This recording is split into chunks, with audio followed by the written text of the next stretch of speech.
So Alex Stein comes on this show and starts talking about wanting to go to Antarctica.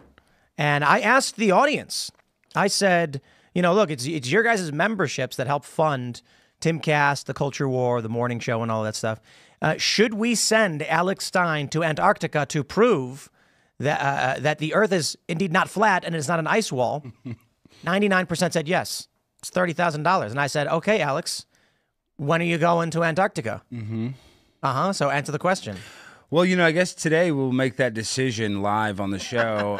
But one thing I will say is that we have a great guy here by the name of Austin Whitsitt that is going to Antarctica on this expedition with ALE. So, in a way, I kind of feel like I'm going because I trust Austin. So, I saved you $30,000, so you're welcome, Tim. So okay, all right. And you should really you could give me a check for $15,000 because we're not going to use it, and then we can just call it even. We'll get you halfway to Antarctica. I'll just go to Chile. Okay, but this is also everybody's like, oh, it's so easy to go to Antarctica. First of all, and Austin can elaborate further on this. You have to fly from Dallas to Santiago, Chile, then Santiago, Chile to Punta Arenas, the tip of Chile, and then you got to take a flight from Chile, from Punta Arenas, the southernmost part of Chile, and take a 4-hour flight and land on the ice in Antarctica. So you think that the Earth is flat and there's a giant ice wall?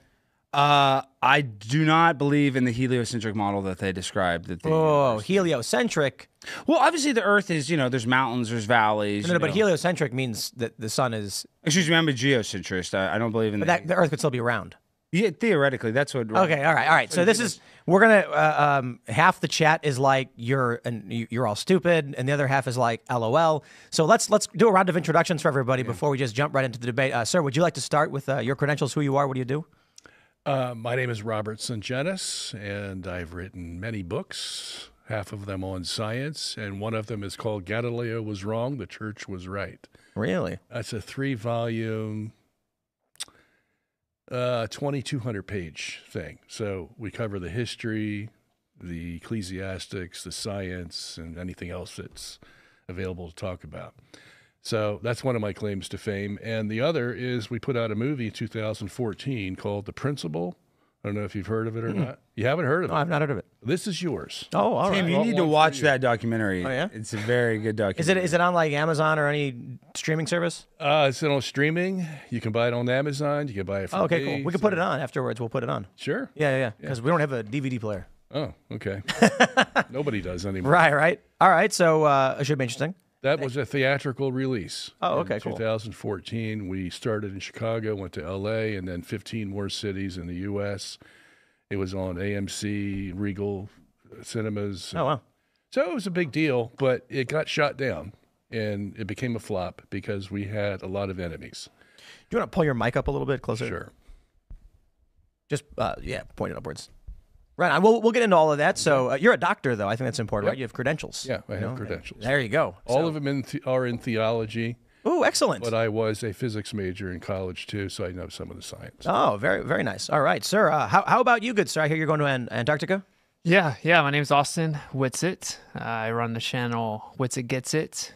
I describe myself as autodidactic, maybe. So I just dove into cosmology a lot over the last few years. So that's my primary focus. It is not what we have been told. It is cosmology. And yeah, I did a lot of activism during the 2020 range. So that's kind of what started me down making content. So yeah, I primarily focus on cosmology, and I'm going to Antarctica. All right. And should be exciting. And you think the Earth is flat? Yes. Austin's the number one when it comes to flat Earth, backwards and forwards. This guy knows it better than anyone else in the world. So. And we got one more gentleman with us, sir. Who are you? So my name is Scott Ferguson. I run the channel Astronomy Live. I have a PhD, but it's in neuroscience. But Austin invited me to come here today, I guess, as a representative for the mainstream science. So I do amateur astronomy. I develop a lot of software for tracking rockets and satellites. Sorry, can you pull your mic closer? Yep. Yeah, so I develop software for tracking rockets and satellites with off-the-shelf telescopes. Film a lot of rocket launches, film a lot of satellites, ISS, all kinds of stuff. I've measured the radius of the Earth, the distance of the Sun, the distance of Mars, the distance of various satellites. So yeah, I mean, my amateur astronomy hobby probably has some applicability, but for full declaration, like my PhD in neuroscience is irrelevant to the discussion today. I watched a video on X, and it was a rocket launch, and the rocket gets way up, and then all of a sudden it explodes. And I was told that it was the rocket hitting the firmament and blowing up, and that proves it, doesn't it? In a way, it does. But, it's funny though you say that because there's videos online, Tim, of like a little kid being like, "Daddy, why is that rocket curving?" If you ever see a rocket launch, they always do curve. It's the Coriolis effect. Yeah, right. I'm sick of this. And then another thing is, because my biological stepfather, Tucker Carlson, I love you very much, Tucker. Thank you for everything you do. He came on my show and we debated flat Earth a little bit, and he's like, "Well, I don't think it can be flat because snipers have to factor in the Coriolis effect." Yet, if you talk to any sniper, they never have to do that calculation. There's not a sniper that's ever done that in battle, done a Coriolis mathematical equation to figure it out. Well, Google says you're wrong. And if Google says that Google proves also says, what does it say? It says a man can have a baby. So, I mean, Google says men can get pregnant. I gotta be honest though, that actually does make it challenging to a certain degree. Obviously, you can measure these things, but when Google tells you men can get pregnant, it does call into question a lot of the claims they make, because we're like, hold on there a minute. But without diving into that subject, there's an interesting point about whether we trust mainstream acceptable knowledge, right? And so if we go back to hundreds of years, and you'll know this better than me, but when the view was that we were a geocentric solar system or universe, that was the mainstream view, was it not? Sure. So people generally accepted the Earth was the center of the universe. Well, the Greeks were divided. Oh, Pythagoras was a geocentrist. By the time of Aristotle, the same thing, but Aristarchus of Samos was a heliocentrist, and that's where Copernicus got his model from, Aristarchus. Copernicus didn't really do much work, measuring planets and all that. So he got it from the Greeks, but he got the same model that was built on circles. So his model really didn't work well until Kepler came along and put them in elliptical orbits, and it worked a little better, but it still wasn't perfect. But Copernicus basically was copying from the Greeks. So what's your view? You think it's a geocentric solar system or universe? How would you describe it? I do, yeah. And with Newton, that was not allowed. Newton had equations, F equals ma, and some other ones that only allowed a heliocentric universe. The rest of the universe was absolute and inert. It had no effect on our solar system. So the way Newton figured things out was the sun's the biggest thing, has the most gravity. That means all the planets have to go around it, including the Earth. And that's all his system would allow, because he dealt only with the solar system and forgot the rest of the universe. Oh, interesting. Okay? Well, so is the Earth stationary? Yeah. So you do believe in a stationary Earth? Oh, yeah. What do you think about that, Scott? You don't believe in that, obviously. No, I mean, so in general relativity, we can describe a reference frame in which Earth is centered and stationary, but general relativity says there is no preferred reference frame. You can't have an absolute reference frame in general relativity. It just doesn't work. So, you can describe things that way, but yeah, in my view, it makes sense that, the sun has the most mass in the solar system. Sure, you can describe a reference frame where Earth is stationary, but you could equally describe one where we go around the solar system barycenter. I'm not a heliocentrist in the sense that I think that our solar system's the center of the universe. Obviously, and I'm sure we'll get into it, but there's a lot of talk about the cosmic microwave background radiation, and that's basically a fragment from, the Big Bang, where you have this leftover radiation, and certain aspects of it seem to suggest that it aligns well with the ecliptic plane, which is the orbits that the planets go around the sun. But those alignments are not as exact as some make them out to be. And there's also the fact that we have an annual shift in the cosmic microwave background radiation. You can actually see a modulation of it as we go around the sun every year. Yeah, but in the cosmic microwave background, it does, in that picture, it shows the Earth as the center of the universe. I got to do a pause real quick because we got fact checked by someone in the super chat already. Yeah, that's not true. Google does say no, I'm sorry. I Googled it, and Google says no. So it used to say yes. Look at this. Google's AI says no. A person born with male reproductive organs and living as a man cannot get pregnant. Wow. Wow, that changed. It says, however, some transgender men and non-binary people can become pregnant. The Trump effect? Well, it used to be yes. Oh, but back to the cosmic microwave background. Yeah, back to the It says if you do believe that that is a real thing, right? Of course. Yeah, and it does show that the Earth is the center of that.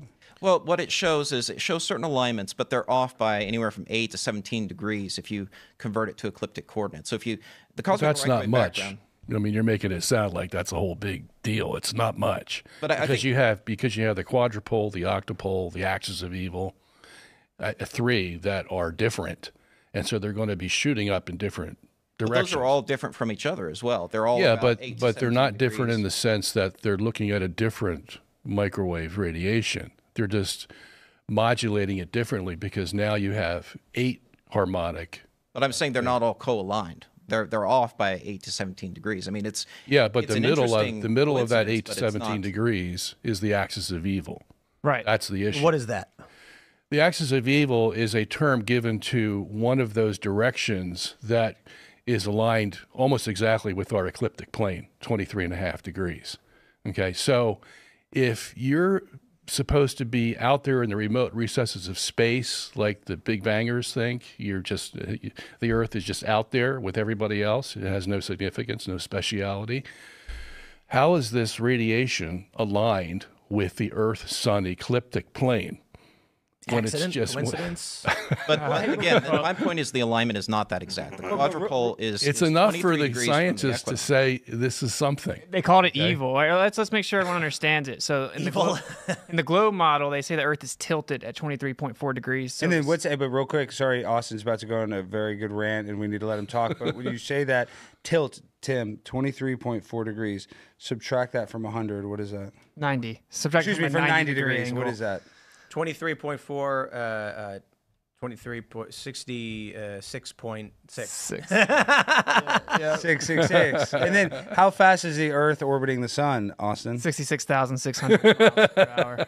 Is that true? That is true. That's science. He says yes. That's true. And tell him, is that not in true? the Is it not going heliocentric 60? model. So, Right. so Earth's orbital velocity is constantly changing. There's no one exact value. And if you look at it to What's you the know, What's the average of yeah, it? average. well, I mean that's about the average, but That's exactly the average. That proves it. The Earth is flat. Yeah, there you Exactly go. the average. Wait, this is the thing. This is even the the 23.4, that's not exact either, and it's constantly changing. We actually have to calculate this. Anytime we do coordinate conversions to ecliptic coordinates, we have to take the current obliquity of the ecliptic. The tilt of the Earth is constantly changing slightly. Yeah, he's right. But you're just saying that, right? Like this is the thing. This is what always happens. You just people just beg the question and assert the model, and then equate that to being true. But I So measure. what we- That's the You beauty didn't of it. measure the Earth being tilted. What Yeah, you I did. What you I did did, was actually. you looked at the sun, you reified and assumed your model, you assumed the causation of the ecliptic plane was actually the Earth tilted. That's what you did. So what we see, so I want the audience to understand, we see the sun move in a certain path. They're claiming it looks tilted because the Earth is tilted and it's an illusion. They also claim that the what's called the analemma, so the sun does this like extended figure eight that isn't perfectly symmetrical if you time lapse it throughout the year. They say that's because we're moving. And it makes it look like the sun is moving. So obviously, just in very simple terms, we're saying, "Oh, the sun is moving. That's why we see the sun moving." You're claiming it's an illusion. So you actually have the burden of proof just on its face, right? Well, what always happens is But Austin, Real quick. Sorry, just Sure. put a pin in it. I'm curious. If you have a geocentric view, why is the sun doing a figure eight? Well, the analemma is complicated. I mean, I do cover it in the book here, but there is a certain, and the analemma actually moves itself by a few degrees. What is that? It's That's the figure eight. how the sun is going to, it moves daily, okay, and yearly. There's two different movements of the sun. The analemma is going to go by the yearly movement, okay? So that's why it makes a complete figure eight. You get the same thing when they put satellites up in over the Earth. They make a figure eight. You can make them make a figure eight. You can make them make a circle. You can make them do anything depending on how fast you make the satellite move and the tilt that you want it to have along the equator, okay? So the sun has a certain tilt, 23.4 degrees, and it's going to go longer in the north than it does in the south. So you're going to get a figure eight that's going to represent the different speeds of the sun compared to where the Earth is. And it's complicated, but But that's my point basically is what simply whether you believe that the Earth is going around the sun or the sun is going around the Earth, you can still measure that. You can still measure Sure. that. Yeah. Of course, it's an observation. You're assuming the cause of the observation is the Earth is moving. But you This said is I didn't actually what's measure. it's even worse though. Like, No. let's just use it like really simple terms. Occam's razor. So if you have an explanation you have two different explanations for the same cause or phenomena, right? You're going to go with the simplest one that requires least amount of assumptions if they're both viable. And then if you're going to claim that there's something else that requires more assumptions, you got to verify it. It's actually way worse than this though. It's been scientifically proven with empirical measurement that the Earth is not moving. And we've actually shown that the interferometry correlates to periodicity of the sun, meaning that the solar motion, how light travels and interferes with itself, changes based on the time of year.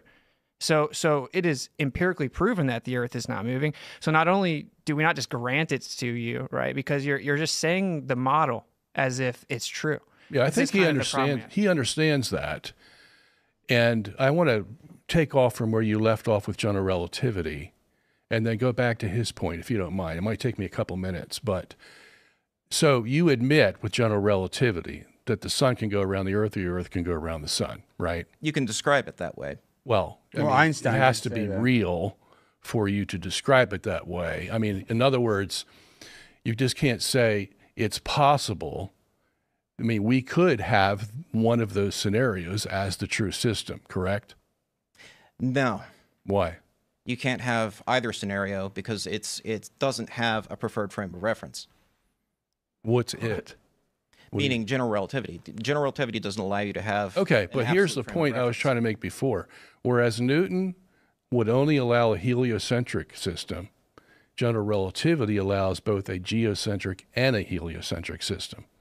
So with the medieval science of Newton, we're never going to get a geocentric system. But with Einstein and Mach, we're going to get it as a possibility. So then it's just a matter of determining which one's the correct one. No, it doesn't work that way because to suggest that there is a correct one would be to suggest that there is an absolute reference frame. You just got Well, look, we see this. We see the stars and the sun go around us every day, right? One of them has to be correct. Either the Earth is moving or the sun is moving around the Earth. From a general relativistic point of view, you don't have any particular reference frame. You can't make an absolute You're statement. basically arguing solipsism. You're saying there's no objective truth at this point.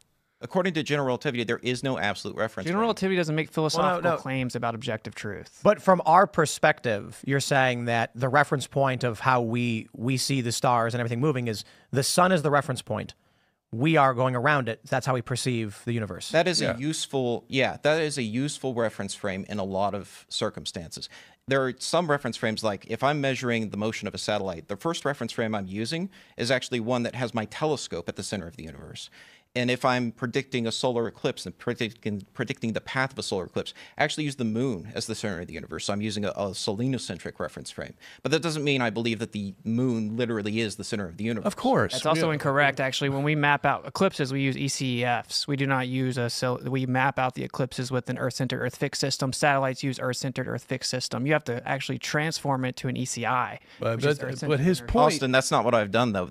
You're talking about maybe something someone else has done. I've personally predicted the path of total solar eclipses, and I've done it using a selenocentric reference frame. I've published this on my channel. Well, you could use an Earth-centered reference frame too. And that's what NASA that's your actually point. does. That's what NASA actually does. Okay, so let's going to go back to the same point. It doesn't matter what reference frame you use.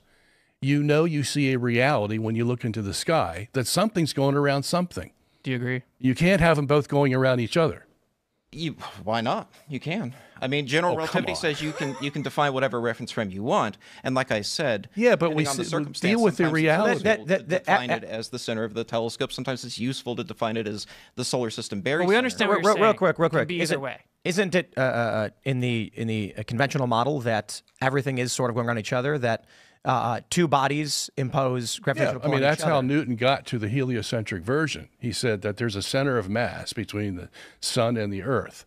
Yeah. But since the sun is bigger, the center of mass is going to be more inside the sun than it would ever be to the Earth. And so, but the Earth does pull on the sun. It's just negligible. Negligible, yeah. So, but the fact is, you can have that system where the Earth is going around the sun, okay? Or, to explain what we see in the sky, the sun and the stars can be moving around a central Earth. And general relativity allows that. His thing is like, well, it doesn't make any difference what general relativity allows. It can't pinpoint what the actual thing is. Well, I agree. But I agree. The fact is that it allows it. So we can't base our decision on what Newton said, because that's what everybody does today. But isn't the simplest argument, I suppose, is that when you map out the pattern of planets in a geocentric model, they're kind of erratic? And no, they're not. That's what they make it look like. In the Tychonic model, they're all going around the sun, same as they're doing in the heliocentric system. The only difference is the sun's going around the Earth at the same time it carries the planets in the Tychonic geocentric system. Yeah. So it's a very simple system. As a matter of fact, So the one that's complicated is the heliocentric system. let me try. Are you saying that the sun does move around the Earth and the planets are being pulled on by the sun as well? That's creating right. That's right. So it's almost like a mirror image of the Copernican system, except that the sun's going around the Earth. But so real quick, sorry, I'm trying to understand this. So the sun has pull on the planets. Yeah. And do you believe the sun then is not as massive? It's smaller. No, same sun in both systems. But is it what just we have now is another force involved because the universe is rotating. Yeah. And that's going to cause centrifugal, Coriolis, and Euler forces on the solar system, and it's going to make that sun go in complete tow by the forces of the rotating universe around a fixed Earth. And so just to clarify, you're saying the Earth is then fixed. It cannot be moved. Right. Right. Doesn't, Like, let's doesn't make rotate. sure. Well, doesn't hold on. revolve. I want to ask Robert a question here because I'm curious about this. Let's say that you took a SpaceX Starship and you went to Mars and you had a family and your family grew up on Mars. How would they perceive the universe? Would they perceive the sun going around Mars instead? They're going to see it from the Mars point of view. And I have no problem with that. The question is that the real system? You can go on Pluto and live if you want, and you're going to see everything revolve around Pluto. Right. That's And not so- the issue here. So that drives my question then.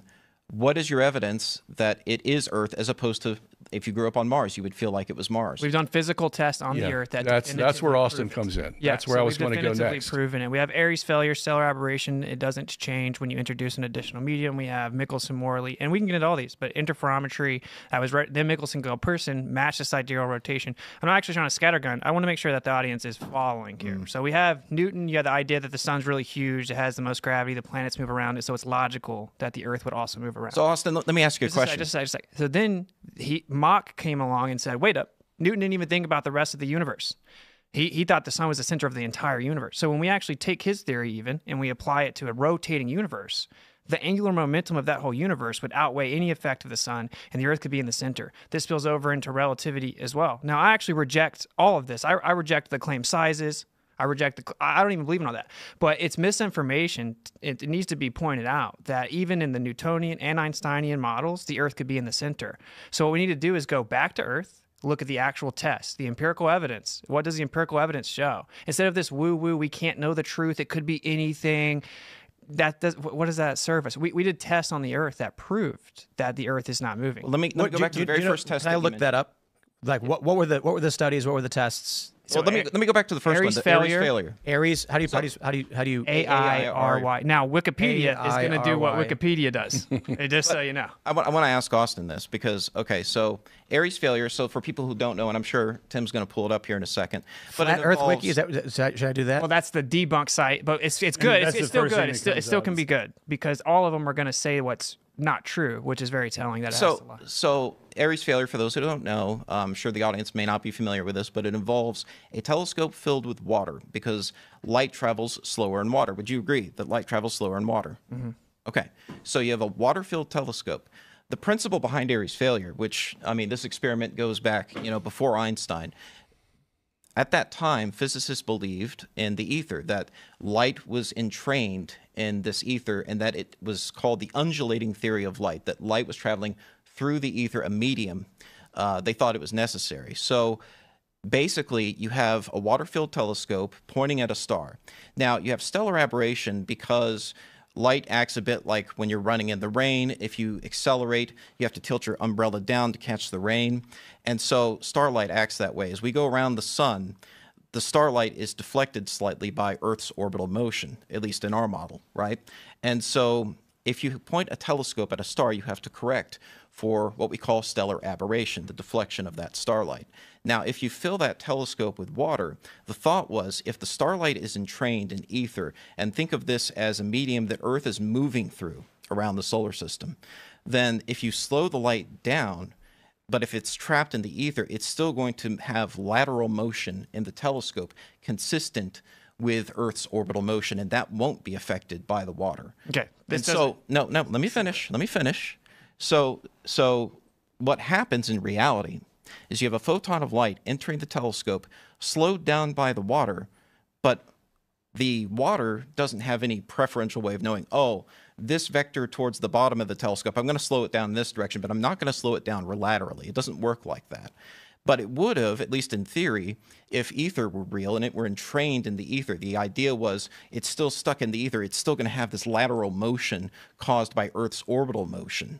But because ether doesn't actually exist, and that's what the result actually showed, that photon was coming straight down the tube, the same as it did without the water present. So Airy showed no effect on stellar aberration. The amount of stellar aberration in the water-filled telescope was the same. But the whole reason they expected it to be different was because of ether, the idea that it was going to be entrained in ether and move laterally. So, Austin, my question to you is, if you had your water-filled telescope on Mars and you point at a star, will you see stellar aberration consistent with Mars's orbital motion, or will it be affected by water? If you went to Narnia, what would be your favorite color? I don't go to Mars, and that's irrelevant. It's a deflection. I'm going to correct. What he just said was the mainstream version. They do this with all truths, by the way. That's why we're going to have a Wikipedia truth box at the bottom of this channel. And they have to misrepresent this test, and it has nothing to do with ether. Let me pause real quick, so just don't forget what you're going to say. I want to stress one of the challenges is earlier we were mentioning, Google.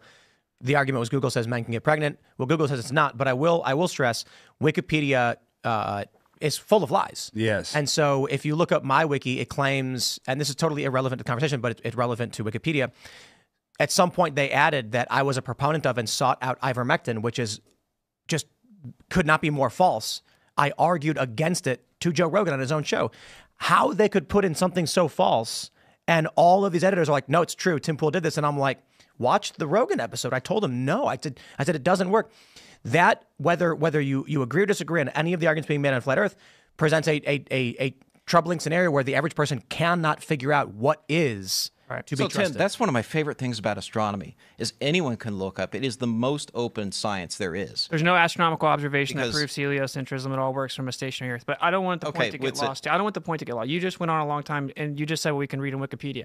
The problem with it is, if what Wikipedia is showing is a lie, and you can prove it by going and reading the papers and looking at Airy's actual documents. Have you done that? I have. And he says that it had a profound impact on the undulating theory of light. Okay. Because ether was necessary for that lateral motion of the photon. You've said that 4 times. Now, that's what his paper said. Okay, now I'm going to point out why you're wrong. So you actually claimed, just so for the audience to understand, you have to look at a star with a telescope, and to keep the star in the center of your telescope, you have to tilt it, because it comes in at an angle. So the analogy he used is a good one. It's like rain. If it's raining straight down, but you run through it, even though the rain's falling straight down, it's going to look like it's coming in at an angle. And if you run faster, the angle's going to increase, right? So the idea is the Earth is moving around the sun, making the star look like it's coming in at an angle because of the orbital velocity of the Earth. Now, he claimed at the beginning that's why we have stellar aberration, because of orbital velocity. We had nothing to do with ether. You claimed that it comes at an angle because of orbital velocity. What he pointed out was, well, wait, if water's going to slow down the light, that's going to increase the amount of time it takes for the light to get through the telescope. It would be like speeding up in the rain. So it should actually increase the angle. It did not. Has nothing to do with ether. The fact that it may also have an implication, sure, because either light's in a medium or it's not. The test isn't about the ether. The test is about actually isolating the causal mechanism of stellar aberration. So my question is, if you're claiming that it does tilt because of the orbital velocity initially, you claimed that was the cause of stellar aberration, why didn't it change when you increased the amount of time it took the light to get through the telescope? Because the water slows it down on all axes. Now, real quick, can you define stellar aberration for those that don't know? So stellar aberration is what I was talking about with how the rain, if you're running in the rain, you got to tilt your umbrella down. But it could also be the wind is blowing the rain at you, and that's why you have to tilt your umbrella down. But regardless of that, the idea is the stellar light, the light of the star, is deflected either due to our motion around the sun, or if you want to believe the sun's motion and the universe's motion around us. but it's that relative motion that's causing it to deflect. And so depending on what time of year you look at a star, it's going to be in a very slightly different place. It's about 20 arc seconds different depending on which time of year you're looking at the star. That's the aberration, just to make it clear That's to the you. that's the basic aberration. So that's stellar aberration in a nutshell. Now, what Austin is suggesting is that we should see a different deflection, even without ether, that we would see a different amount of deflection if we slow the light down in water before it reaches the end of the telescope. But the problem with that is that it suggests that water would have some way of knowing that, this vector towards the bottom of the telescope, I'm going to slow it down that direction, but I'm not going to have an impact on the lateral motion due to Earth moving. No, that doesn't work that way. It's going to slow it down, and it will still reach the bottom of the telescope in the same angle that it came into the telescope on, and that's exactly what happened. Okay, so That doesn't let's make make sure sense. it makes literally no sense. It is if the Earth is moving underneath the starlight. As it goes through the water, it's going to slow down. Now the Earth has moved further underneath the star than if it had gone through without the water, because now it's taking the starlight longer to get to you. The Earth is going to keep supposedly moving 67,000 miles per hour. That means it's going to have a greater angle. There No, is but that no assumes- even mainstream academic rebuttal to this. So your hand wave dismissal, claiming that I'm invoking the sentience of water, doesn't even make any sense. So you've been patently not wrong. a hand wave dismissal, and you're assuming. See, your description of it there has an implicit assumption that because Earth keeps moving, that the light will have a greater deflection in the water. That would imply that this inherent motion caused by Earth's motion, this stellar aberration, has some way of still manifesting differentially from the downward motion of the photon down the telescope tube. It doesn't have any way of doing that. That's what you claimed. You claimed the reason it came in at an angle was the Earth was moving. The reason it came in at an angle is because the Earth is moving, but when it hits the water, it slows down, but it slows down equally in all directions. That means the angle through the telescope is still the same, and it still reaches the bottom of the telescope. What makes a difference whether it's going lateral? But that's my point. It doesn't. It's a Okay, reduction so then in why are velocity you adding that along in all there then? axes. You keep saying that. Because Austin's description implies that it's only going to slow down as far as how far vertically it's coming down. Imagine the stars right above you. How slow it's coming down the telescope, right? Vertically. But in order for it to have a different angle of deflection due to the water, it has to continue to move at the same rate laterally that it did when it entered the telescope. But that requires ether. Because if it doesn't, if the Why? ether isn't Why? there, because if the ether is not there to entrain it, then there's nothing to cause it to deflect at a different angle as it comes down the water. How? It'll simply slow down along its velocity vector, which in this case, in my example, is vertical. It'll just slow down, right? It's not going to go. The Earth is still lateral. moving. The Earth is still moving underneath it. Right. The You're Earth is still moving. contradicting yourself. You're claiming it causes an angle change because of the Earth moving underneath it, and then you're turning around and claiming that the Earth moving underneath it wouldn't cause an angle change. Yeah. I'm not claiming an angle change during the water transit, though. You're You claiming can't pick and choose. Either it's causing it or it's not causing it. And there's no mainstream academic This is rebuttal to the this. explanation, though. It's already angled when it enters the telescope tube, right? It's not going to suddenly change angle because water's slowing it down, because water's slowing it down in all directions. So you can't have an angle change unless something is entraining it, which would be ether. We can move on. I think. Okay, yeah, we can move on from this, but Tim, I want you to pull up Wernher von Braun's tombstone, and obviously these guys are doctors, scientists, astronomers. I'm not a scientist whatsoever. Obviously, I'm an idiot, but this is why I believe in this stuff. Now, if you type in Wernher von Braun, you type in his headstone, it has Psalm 19:1. Yeah. If you look up Psalm 19:1, and for the people that are playing at home that don't know who Wernher von Braun is, Wernher von Braun was a Nazi that we brought over during Operation Paperclip, and a lot of people call Tim a Nazi. They call me a Nazi. But believe it or not, our space program was created by an actual Nazi. Yeah, we took him, right? Like yes, with Operation Paperclip. We not just took him, we took a lot of their what was scientists. the Japanese what was it called? There was two operations, weren't there? We took the Japanese scientists and the Nazi scientists. Well, Paperclip's the one where we took after World War II. We took, and then Russia got Was a it lot Unit of the 571 or whatever. Russia got a lot of like the technology. But my point is, I think it's very 731. Wait. So that Wernher von Braun Psalm 19:1, and if you look that up, this is the architect of our space program, right, Scott? So fun story about that. Before I even knew about this tombstone, I like to play video games occasionally. I have an Xbox 360 profile. That's how old I am, right?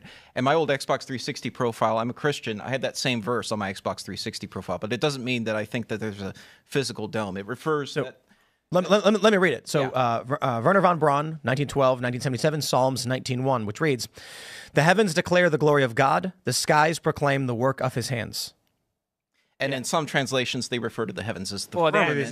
See, that's the not a actual good- Hebrew, in the Hebrew it says firmament. Type in- firm, stereom as the Is that Greek. King Let's James try. version? You want me to do King James? Which version of the Bible? Yeah, King James. Yeah, King James. 21st century King James. I think that's fine. Yeah, there you The go. heavens declare the glory of God, and the firmament showeth his handiwork. Yeah, and this will spill over into a theological debate, obviously, the biblical cosmology. So Elon's faking it. So, Maybe. So there's all. Maybe. I mean, there's maybe. all kinds of, who knows what happens when you get up there, how far you're going, what. Elon's whole mission is to shatter the firmament to escape the realm, or what? It's I funny don't because know. I hope this gets clipped, and I hope Elon sees this, because Elon all day long brags about how these rockets are, taking off and going to the ISS or whatever.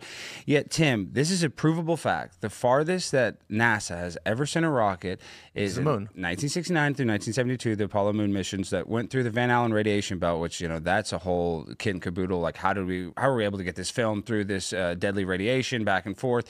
How did that work? But my point is, we had rockets that could go 257,000 miles in 1969, and today the farthest we can go is low Earth orbit, which is what is it, 120 miles? What is low Earth orbit? How far is it? 500. Yeah, like 500. I'm saying so. Rockets in 1969 could go 257,000 miles, and now the farthest we can go is 500 miles. It's a pretty big reduction considering it's been 60 years. Elaborate on that. What do you mean it's the farthest we can go? The farthest we can go right now, Barack Obama, you can pull it up, it's called low Earth orbit. That's where the ISS is. The question is, are you talking about the limitations of technology? But we didn't have that limit of technologies in 1969. No, I'm asking if that's what you mean, because if I said I can't get to the gas station, am I talking about running there? Am I talking about driving a car there? Is my car broken? Like, when you say the farthest, okay, my point is this. Did we have rockets capable of going that fast we no longer have? Or is the technology and knowledge of how to build those rockets missing? Well, we had that technology and we destroyed that technology. That's it. According to NASA, is that we had the technology to go to the moon and we accidentally destroyed it. And not only did we destroy the technology and all the blueprints, but we also accidentally destroyed all the telemetry data that gives us coordinates of every point that the Apollo mission was orbiting the moon or, on its, I hear what you're saying, and the difficult thing is we're talking about the U.S. government, so it's kind of like, do you trust them? No, it's like, do you think they're competent? Do you think that they have accurate record keeping? The DOD just failed another audit, like 7th time in a row. For $800 billion. There's people have no idea what they're doing in terms of records, and probably a lot of it's on purpose. Well, this is how you know it's fake, though, Tim, because there's all these. There's all these movies where they'll show like this is how you know it's fake, because there's like a DEI movie of like black women, and no offense, I love black women, I love Medea, but they literally made a movie that like a black woman with a calculator is able to hand compute our calculations to go to the moon. What does that mean? It's fake. Because a black woman can't sit there with a calculator. Have you seen it? But why is it explain? hold on. Why are you emphasizing this? Yeah, it's black. What does that have to do with Well, it's it? nothing about the race. I'm just saying. No offense I don't think a woman could do it. It's not. It's nothing to do with race. But a man could. But I'm saying that's the DEI. It's like they want to make you think like it was all because No. The reason they made the movie was DEI. The person existed. And I don't think they did much. But I'm just saying our space That's technology. white supremacy, Alex. Well, maybe a little bit, but our space technology is the only thing to retard. We have not gone further in space. We've actually traveled less. Alex, can you name any of the technologies we lost? Yeah. We can't shoot. Okay, first of all, I can't name off the top of my head, but I can tell you this much: when it goes to the moon landing, the manpower that it took us to get to the moon, yet we get to the moon, and the moon is 1/6 our Earth's atmosphere of gravity. Yet the rocket power that it took to blast off from the moon was not even 1/1000th the power that it took us to leave the Earth. And then on top of that, if you see... Well, now we're talking about the moon landing. Because the moon landing is involved in this, and you look at the moon landing clips, where the blast crater is, there's no dust, there's nothing. There's not even dust on the... Well, so we'll go back a little bit, because, I don't want to jump too far, but keep put a tag on that. I don't want to miss that point. We lose technology all the time. It's actually like a well-known thing. I mean, one of the greatest travesties of human history was the burning of the Library of Alexandria. Who knows what information was lost? Probably a lot of stupid stuff was in there, but there's probably a lot of stuff that we're like, wow. Correct me if I'm wrong, and I mean this literally. Wasn't there something big about Romans had concrete that's set underwater? Yeah. We're not quite sure how they did it. We lost the formula. Yeah. Didn't get it back until what, 17 or 1800s? Yeah. And so when people say things like, "Oh, well, how come we can't do this now?" And I'm like, well, I got to be honest, like the priorities of the Cold War shifted dramatically, and then you're asking if a government bureaucracy with filing cabinets accurately tracked those filing cabinets. I'm gonna be like, yeah, right. they can't figure out how to. They just spent $70,000 on a conference table because they don't know who's spending what where. The government is broken and ridiculously inefficient. Your best argument against the moon landing is that the government's too stupid to pull something like that off. Well, they also use incompetence as a cover too, right? Like they do that. They're actually real smart. Well, no. It's just a great cover where every time they do something wrong, it's like, oh, it was an incompetent mistake. Well, one thing people don't know is because I heard Matt Walsh say, because I'm looking at Matt Walsh here, he says, we have the thing on the table. yeah. He said, too many people would be in on it. But Krantz talks about how in the control room that the simulations were so good that no one involved would know. It got to the point where you couldn't tell the difference between the simulation and the fake. So, I mean, that's a whole conversation. Well, let me ask you, Doctor, do you think we went to the moon? I think it's possible to go to the moon, but I think it's very hard, especially in 1969, to send a man to the moon. That's where I have the difficulty. And wouldn't they post up there? Be the best military positioning ever, right? Like you just be on patrol of the world. Well, and you know how we didn't go to the moon because we'd have a Coca-Cola sign on it. It would be the best marketing tool. Well, they in the say world. that we put these laser reflectors on the moon. Yes, it's hard to refute if because I don't know whether he went to the moon or not. But they say they bounce lasers off of these laser reflectors at the moon. Yeah, like I'd like they were somebody able to bounce lasers off the moon before they left. They won't tell you that part. Yeah. But if you move the laser a little off the retroreflector, you get a much lower signal. So what's causing that? So you admit that you can shoot a laser off the moon. Let's get what's his name? What's the guy with the big lasers on YouTube here? Can't think of his name. Styropyro. Let's get Styropyro involved. I want to shoot lasers. I was actually a long time ago. I was with some buddies, and we were working on a laser project with crazy ideas of using refraction in the clouds to create a visible signal so that you could transmit data long range by using a high-powered infrared laser. And at the point of refraction, you would actually be able to point a lens at it and collect really low latency data, which could transmit communications simply by looking in the direction of where you know the laser to be. So to the human eye, they see nothing. There's no way to intercept a radio signal because the beam of light shot straight in the sky. You then use a lens capable of detecting infrared, and it can give you low latency data so that you can communicate over a battlefield without someone intercepting your signals or satellite communications. Well, speaking of World War II, Austin, explain how the Germans were able to steal signals. This is a big. Listen to this, Tim. You'll like this. It's a big flat Earth proof. So, in World War II, the Germans developed so what they would do is they would fly the planes in blind, right? So no one knew. So it would be pitch black, and they would use radar beams to guide the planes. And so they would use intersecting beams, and they would know, okay, this is where I need to go. That way, no one knew where they were at.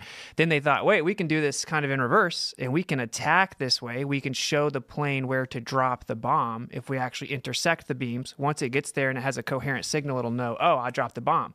So this was actually proposed to the British, and they turned it down because like, no, this won't work because the radius of the Earth is going to block those signals way before any tactical position. The Germans did it. And the Germans did it from 400 or 500 miles away. They intercepted these two signals, and first attempt just destroyed a warehouse that was manufacturing engines and stuff. And it should have been blocked at roughly 30 miles, according to the globe Earth math. And they sent it hundreds of miles and successfully blew up the building. I'm definitely open to some type of explanation for that because that is not physically possible, and it has to have specific coherency. So beams obviously they spread out and diverge as they go further, but it had to have a maximum width of a few hundred yards. It intercepted in a very precise way so that the plane could blow. Now here's the other issue. The Allies claimed that their ability to bomb so accurately at night was because they ate carrots. You guys know the story? No. A rumor was spread that there was high carrot consumption, which improved their eyesight, and that's why they were so good at hitting targets at night when it was actually a technological development they didn't want the Germans to know that we had. So my point in this is the challenge, obviously, for all of these conversations goes back to just like the standard philosophical are you just trusting something you read? And so how much of it is I did a study that could not confirm X, which is very limited data because you have to try and replicate it multiple times. And then, you know, depending on your view of modern science, you'd want some kind of peer review. So if you're telling a story about how the Germans did this thing, it's like, or they lied. Or the Germans lied. They blew up the warehouse at night somehow, right? Yeah. They had a spy. And they didn't want the Allies to know that they had a spy who gave them accurate information and timing and telemetry, et cetera. Or they stole the signal. But Tim, you like this one. The challenge is that there's good reason for one of the questions about aliens. Why does the United States claim, you know, what these hearings where they're like, there are aliens here, and then you had that one guy in the 90s, I can't remember his name, but he's on Joe Rogan, who's talking about how he saw aliens. The purpose of that is actually relatively simple. They could be trying to convince our adversaries that we hold secret technologies that can destroy them, that they can't figure out what we have. So for the Germans to say like, oh, we did this thing with radar, the U.S. is like, but that's impossible. We can't figure it out. The confusion and the fear in your enemy is valuable to lie. So those stories could be, who knows? Sure, but if we get to the point where we all agree, if we were to agree that would falsify the globe if real, now we've made like fruitful progress, right? Because then we'd be like, well, let's try to imitate this. Now, obviously, imitating that's not going to happen, really. Occam's razor would suggest the Germans just lied. Maybe. It's actually acknowledged. It's acknowledged by even the Allies that they use this technology. And I'll even go a step further and tell you the supposed explanation as to how it happened on the globe. And this is all anyone's ever said, is diffraction. That basically the Earth would block the beam and then it would fill back in behind it. And it would keep doing that. The problem is that wouldn't maintain the coherency needed to intercept the beams. And I've never got a next rebuttal. So good point. Obviously, I wasn't there. I can't verify that. You know, I've gone and tested the Earth myself. That's actually my primary reason. You believe the Earth is round. Yeah. So what is how do you feel about it? I don't know. I have never heard this before, so I'd have to investigate it. But your point, if I can elaborate on your point, that, you know, they could have lied, it could have been this, could have been that. Yeah. And we don't know. Okay. So let's go back to this Earth fixed or not fixed issue. And there's another experiment that was interpreted in two different ways by many scientists, and that was the 1887 Michelson-Morley experiment. Very simple experiment. You probably know about it, right? Okay, so if the Earth is moving around the sun at about 20 miles a second, and you shoot a light beam in the direction that the Earth is moving, that light beam should be impeded by space. At that time, they thought ether. Okay, so space is a something. It's not a nothing, because nothing does not exist. So it has to be something. Something's going to impede that light beam, and they could tell you by how much that light beam would be impeded. They can figure it out. Okay? The speed of the Earth. Yeah. So here's the problem. It didn't show any resistance to the light beam, space. Okay? They couldn't measure anything. It measured just a little bit, but not enough for an Earth going around the sun. Okay? So the obvious interpretation of that experiment is, well, the Earth isn't moving. That's why there wasn't any impedance of the light beam. Okay? Well, we can't have that because we're all Copernicans, you see. We believe since the time of Copernicus that the Earth does move around the sun. So there has to be another explanation. This is where your lie may come in, you see. The explanation is there is no ether. And the light beam couldn't be impeded because the ether doesn't exist, which is a la special relativity. That's Einstein's special relativity in a nutshell. Okay? So here's another way to explain the same experiment as opposed to a fixed Earth. Which one's correct? Okay? So we went on for a while where, okay, Einstein has to be correct. We all want to be Copernicans. We don't want to kiss the feet of the Pope. So we'll take his explanation. Okay? And then 10 years later, Einstein comes back and tells us, well, the special theory really doesn't work all that well because it's in a pristine environment. You have no inertial forces, you have no ether, you have no nothing. And that's why the light beam can go the same speed. But what if we have a big universe where we have gravity, we have inertial forces, we have heat, we have all kinds of things that could impede that light beam? And so guess what? Einstein took back the ether that he had gotten rid of in the special relativity theory. Okay? So if you take back the ether, then how are you going to explain Michelson-Morley? Yeah, and Wikipedia will tell you that that's Michelson-Morley disproved the ether, and everyone repeats that script. Yeah, They don't so- know but- what he but- just said. so- You think there is an ether? Yeah. But, Definitely. but what is it? Could you explain what it is? Yeah, it would be, there's many things it could be. It could be an electron-positron dipole, because they found that in the 1931 Anderson experiment. It could be Planck particles at 10 to the minus 35 meters in length, because we know that space cannot be nothing. It has to be a something, and if it's going to be a something, it has to be the smallest something that's possible to exist as matter. So so does that mean that if it's Planck particles or whatever, there's just like an infinite, not necessarily literally infinite, but just like a ridiculously large sum of all of them within and around us all the time? Or Everywhere, you're saying yeah. in a vacuum? Yeah, because the atom itself is 99% empty space. And that empty space you're saying, though, is going to be something. It's going to be something. Yeah, and Tesla actually said that he believed it was a substance that was tenuous beyond conception, meaning like thinner than an actual homogeneous medium, basically, that it's like the air is right now. Only it's an additional medium, but it's so thin that it's like beyond conception. Yeah. And a fascinating thing that I love to bring up, and we brought up on Timcast IRL 2 days ago, was the discovery of air as matter, the eventual discovery of air as its weight, and the eventual discovery of the composition of air. That early humans didn't understand that there was actually a matter in front of them. Right. They thought there was nothing. Yeah. And then, as the story goes, there's a couple stories. One of them I just read the other day was that they flipped a bucket upside down and put it in water, and water wouldn't go in it. And they were like, there's something in there. And they're like, hey. And then it wasn't until, unless all of our understanding of science is wrong, which, I say a lot, was the 1700s with, who did we look up? He actually figured out the weight of air. And then so it's fascinating. It's fascinating because we take so much for granted. Like the discovery of zero is fascinating in mathematics. Early humans didn't conceive of that in math, and how it behaves and how it affected our understanding of the universe.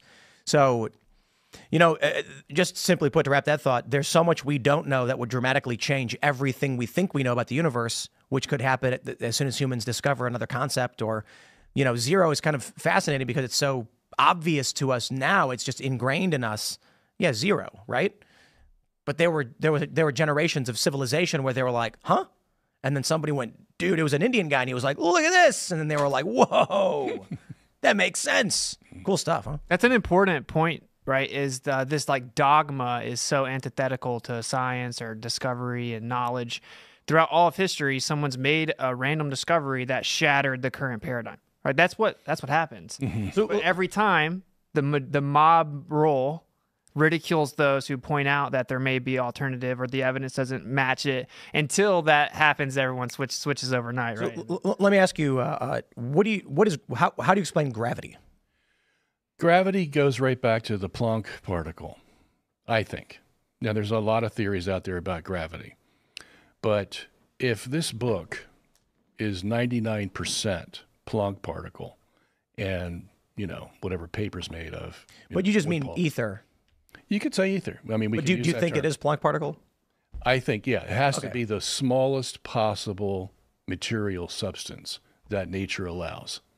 Or thinnest. Because if it's not the smallest, then you're going to have something there between the particles that can't be nothing, it has to be something. So now you're going to have to go back to the smallest possible particle and the smallest possible distance. This is all already known in quantum mechanics, okay? So if everything is filled with Planck particles, then if you have matter made up of, protons, neutrons, electrons, and that can exist in a Planck particle medium, then it's going to create a vacuum. Okay? You need me to elaborate on that? Yeah, we'll explain. You're saying Okay. we're being pulled down by vacuum forces, or? Yeah, that's pretty much what it is. It's a vacuum force because you have matter impeding on the Planck particle, and now the Planck particle isn't at its optimal density. If it's not at an optimal density, and nature abhors a vacuum, then it's going to try to compensate for that lack of optimal density and start pulling. Whatever's out there, it's going to start pulling. So do you think that there is a firmament and there's no space then? See, now this is another issue about the firmament that we need to know, which is A lot of the theories are based on the fact that the firmament is a solid thing. That's why you have the picture of the dome. That's what you get in Genesis chapter 1, verses 6 to 9, that it's a solid thing. Yeah, it looks like a glass barrier, right? Yeah. Figuratively. Yeah, but whatever it is, it could be gold. Who knows? It's solid. Radiation. Well, that's not solid. No, you're saying the presumption is that it's solid. No, because that's what the Hebrew word means. Oh, really? I mean, that's why you get that's why you get the word firmament. It's firm. Yeah, Okay, but in that's where Greek it it's comes from. stereoma, which means solid. Yeah, but there's another facet to this Hebrew word, rakia, and you get that in the second part of Genesis 1 when it starts talking about the celestial bodies. It says God made the sun, the moon, and the stars and put them in the firmament. Mm-hmm. Okay, well, how can that be if it's solid? They're wrong. No, you got two meanings for the firmament. You got one that's solid, and you got one that's ethereal. And that's where the celestial bodies can fit in. And if you follow the meaning of firmament, the rakia or raka, it's another derivative of it, throughout the Old Testament, you see those two meanings. So let me try and get the gravity explanation then. So Well, gravity's fake, and this is how we know, because it's all buoyancy and density, because this I can prove. Why does a balloon float, Tim? Is that Archimedes' law of displacement. Which was discovered long before gravity, right? I mean, Oh, yeah. but we put the little g in there now. So because gravity comes from gravitas, which means heavy. So it just means that objects are heavy; they have a weight. As to what causes objects to have weight, that's the real question, right? So being asked. right. So the issue then would be, I'm trying to understand, and maybe I'm getting it wrong. The Earth is massive, and with Planck particles occupying 99% of space, there is a massive vacuum that is the Earth pulling everything towards it. Well, to balance. the Earth also has Planck particles in it. That's what I mean. Oh, okay. So the Earth is effectively this gigantic structure with massive vacuum force pulling everything around it to it. That's right. That's right. And you What's can what's the conventional gravity theory of gravity? So, and to be clear, I'm not a physicist. I'm just an amateur astronomer who enjoys looking at the stars. Are you a doctor? I'm a doctor of neuroscience. And we'll say doctor, but keep that part quiet. You're a doctor. Yeah, no, I don't know much about theoretical physics and about what causes mass to have gravity.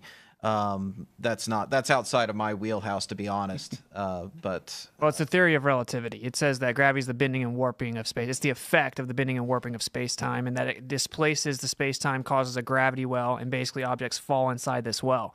Back in the day, it was Newtonian, which is that matter inherently has some property that pulls things to it. And actually, Newton said that he couldn't understand it. It must be God doing it. And most people won't talk about that. He just straight up said God must be doing it. He threw his hands up. He said there had to be an ether if it existed, because there had to be mutual contact between the bodies and stuff like that. But this is interesting, because people will say, like, hey, stupid flat earther, what's gravity, right? But the mainstream model doesn't have a viable model for gravity. right, It's not even remotely close. Is the flat Earth? I've read this, and it may not be the actual one, but what I've read was that the Earth is moving upwards. No. Total straw man. Total straw, insane straw. But Austin, you don't believe in relativity, right? I mean, you don't believe that the sun is 93 million miles away. You don't believe that You're conflating things. So I believe in the principle of relativity. I don't believe in the theory of relativity. It's ridiculous. What's the difference? What do you mean? Yeah, by what's- it? Meaning that things are relative. Like I can be moving in a car and it looks like the tree's moving. Obviously, that principle is real long before Einstein was even a thing. But the theory of relativity is As a matter of fact, Bellarmine used that against Galileo, the theory of principle of relativity. Principle, exactly. Yeah. So but gravity doesn't work at all in the mainstream model. It's such a misnomer. In 1933, Fritz Zwicky looked at a coma cluster, so it's like a cluster of galaxies all together. And to keep the galaxies together, there had to be a certain amount of gravitational force, right? So gravitational field had to be certain strength, and it only had 1% of the mass needed based on the gravitational prediction. Gravity was off by 99%. To this day, it's off. Dark matter is what they called it. At first, they called it missing mass. Then they just plugged in the value to fix it, and now it's called dark matter, completely undefined. It's just invisible, effectively, is what dark. Yeah, it's like we can't detect what it is. We don't know what it is, but it clearly has some kind of gravitational effect on. Yeah. we can see gravitational lensing in galactic clusters. We can see that we What does that have expect to do with dark matter, though? because galactic clusters have a lot of dark matter, and so if you look What at is dark matter? if you look at galactic clusters, they seem to be lensing light. And if you tally up the mass that you expect to see in those galaxies based on the amount of light that you're getting from the galaxies, it doesn't add up. It doesn't seem. Wait, it doesn't add up according to what? So Wikipedia, our best friend, says dark matter is a hypothetical form of matter that does not interact with light or other electromagnetic radiation. Dark matter is implied by gravitational effect, which cannot be explained by general relativity unless more matter is present than can be observed. Now that's fascinating because that sounds to me, and I hate to say it, but it sounds like they have this theory and they go, okay, well, the theory can't explain this thing, so something must be there then, I guess. Exactly. It's almost religious. So obviously, but I'm not saying it's wrong. It's like Sudoku, right? We figure this is what's there is thing here. You know, we look at the numbers and we say 2, 5, or 6 must be in this space. So my point is simply, I think it. Obviously, the point of dark matter is that we don't know, and based on what we think about general relativity, we are plugging something in we've not yet discovered. And it's been over a century almost. It goes back further than that. What they're saying is that F equals ma, which was Newton's formula, okay? Einstein's formula is G equals 8 pi tau, which is almost identical to F equals ma. So what does F equal ma mean? Force equals mass times acceleration. So m is the mass. So if you get these galaxies are rotating 10 times faster than F equals ma will allow, what you have to do is increase the m of the equation. The m is the dark matter. So you said you were a physicist? I was a physics major. Physics major. Yeah, but I don't have a degree in physics. I had a conversation with a professor once where this was 20 years ago. We were talking about string theory. I was reading a book on string theory and dimensions, and he said something like, yeah, well, now it's M theory, and there's another dimension they just added.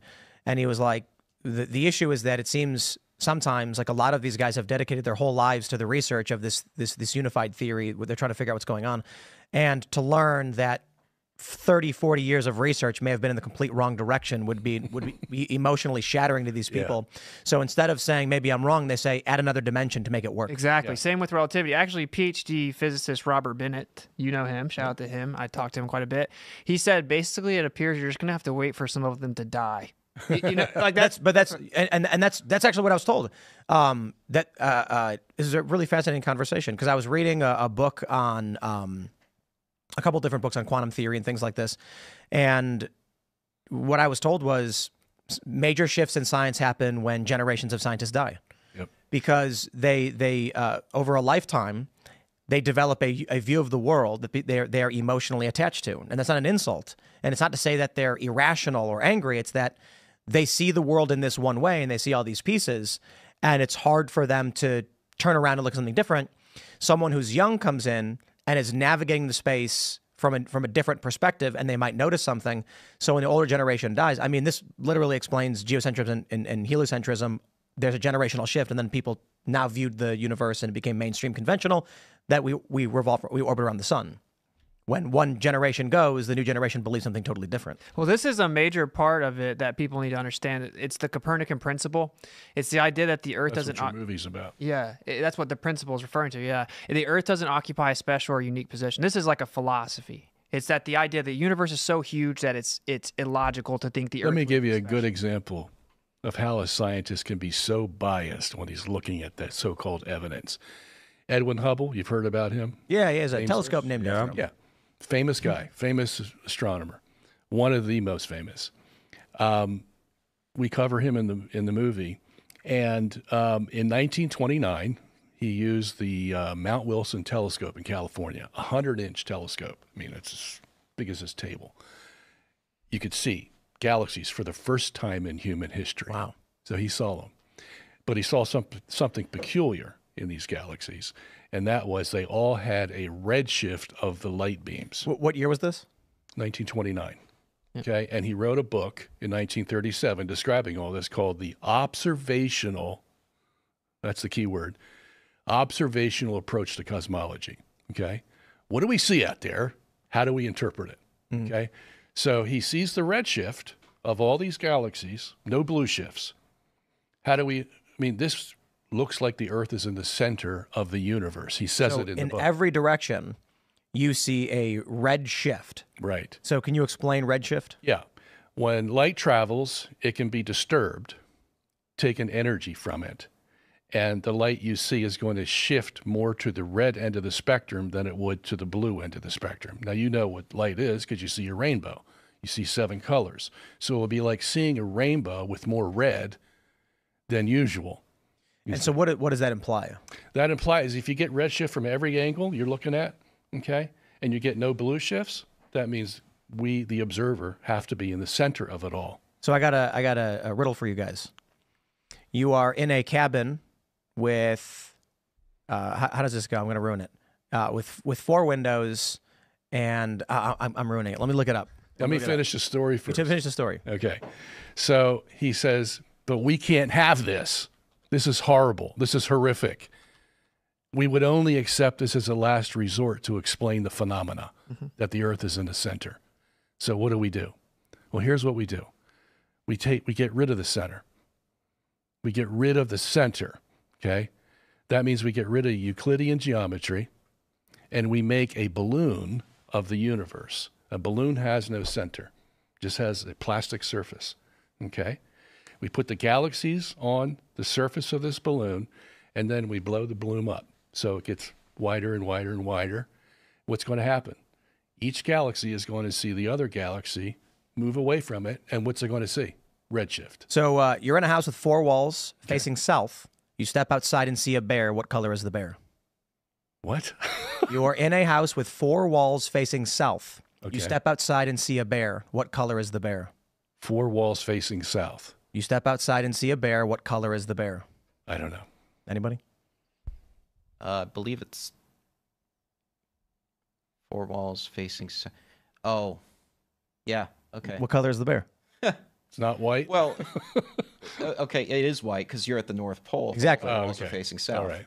So that's what this reminds me of. Yeah. How could it be that your house is facing south in every direction? Yeah.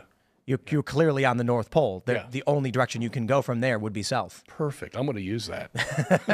And so the riddle is, what does a bear have to do with my house facing south?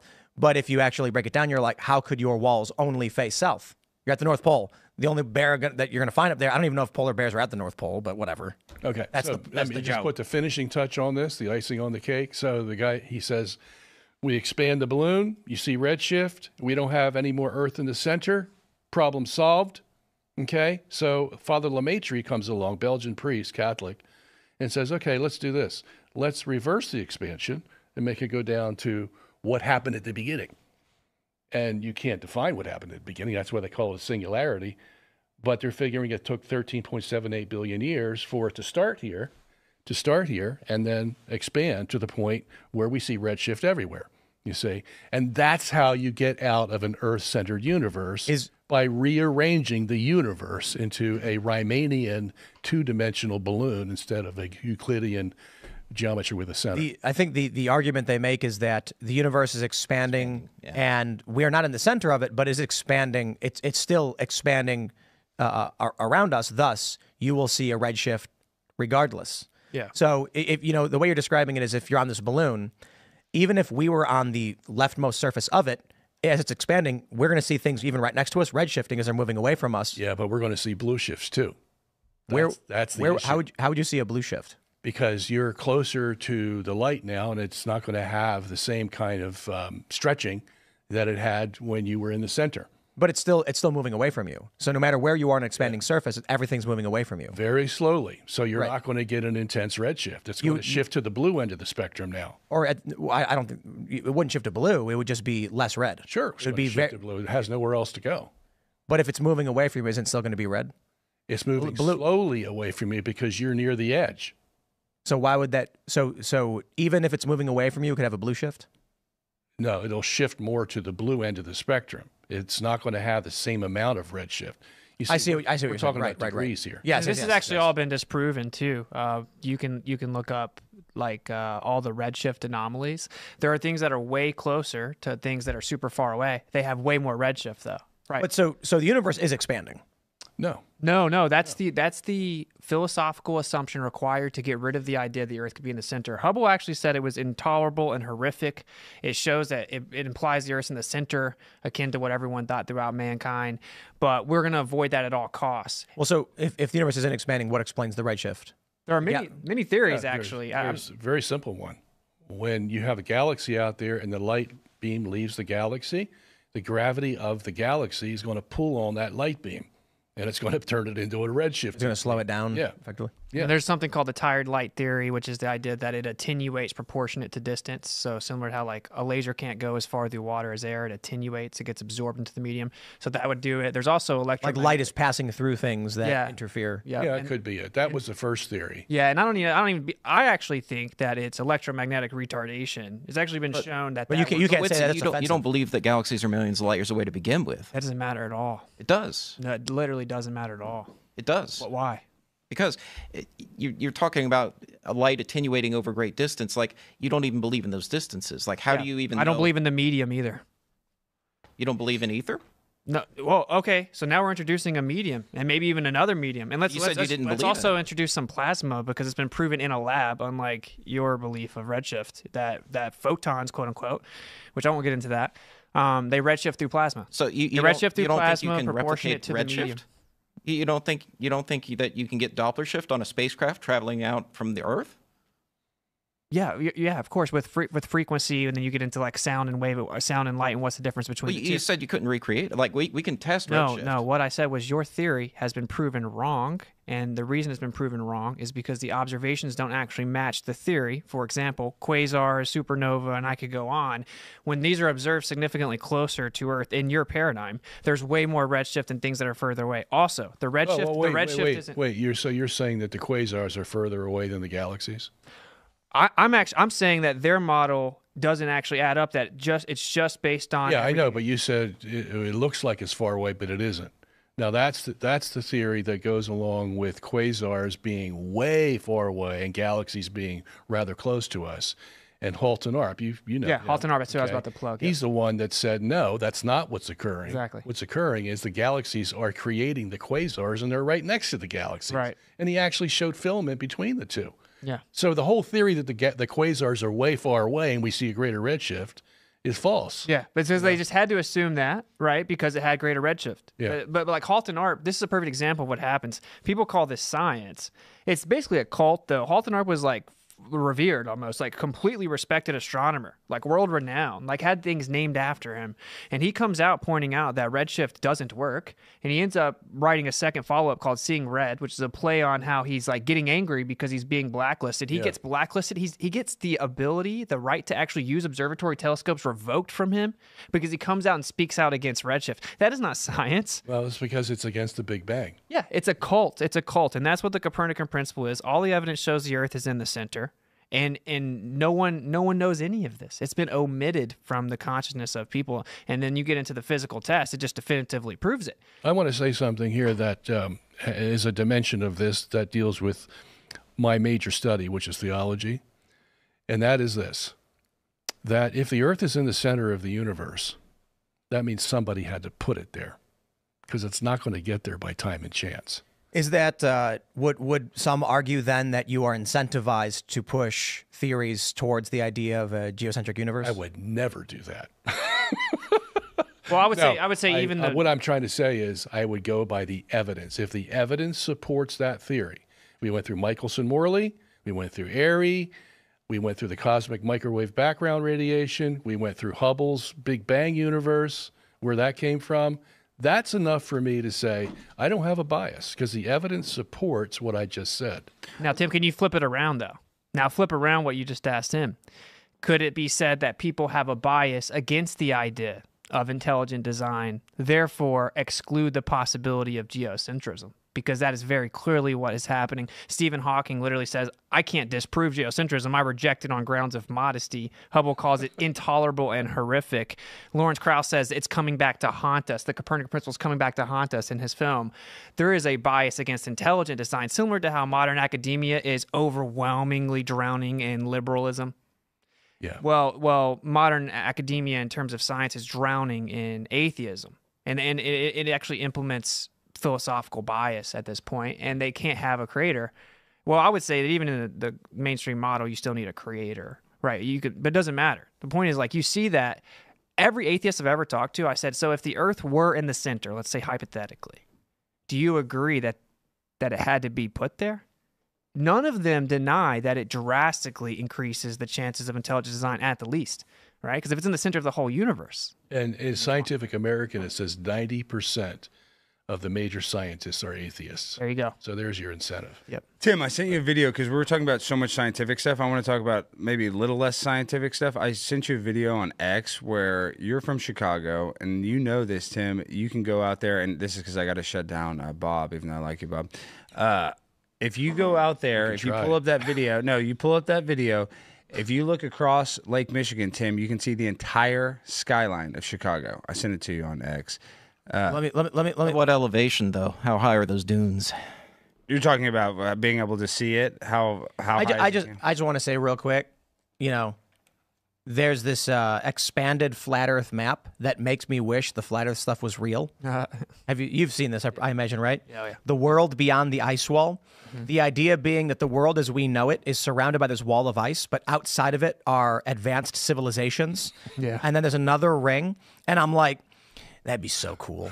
That would. It's like there's like an advanced. So there's Odin, the walls of Asgard, the scorched wastes, Osiris, Nemo, Lemuria, and it's like we are trapped as sort of trapped in this zoo around this ice ring. And if only we could penetrate it, we could get to the great land of Aten and Atlantis. Well, General Admiral, or is it Admiral Byrd? Was it General Byrd or Admiral Byrd? It doesn't matter. Admiral. He went to Antarctica. He was like the first explorer to really explore it. And he said that there's enough resources in Antarctica to supply the whole entire world. And so there is stuff in Antarctica that doesn't make sense that we don't know about. A major problem for flat Earth, though, if you look at that map, Tim, you've got South America pointing one way, you've got Australia pointing another way. How are they both able to see the South Celestial Pole looking south? At different times? To be fair, I will say this. Why do you always omit that it's at different times? The flat Earth theorists do not believe this is a real map. No. It's a fantasy. This is the thing, right? There's a model that claims to know exactly what the Earth is, and then there's a group of people who heard the insanity that people think it's flat or whatever. So they just went and challenged it and looked into it, and they've suspended belief of the globe model.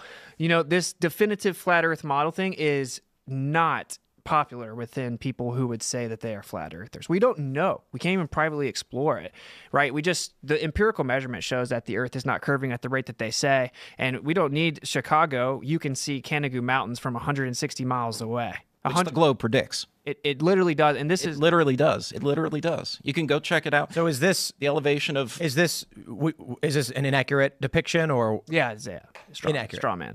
What's wrong with that picture? Well, just like a disc in space. I don't know what. It's just the demographics of the continents and how far they are away, and the seas and everything. That's pretty accurate. It's pretty accurate. When you get to the south, it's interesting because we actually dug into the GPS data, and in the south they make what's called meridian corrections.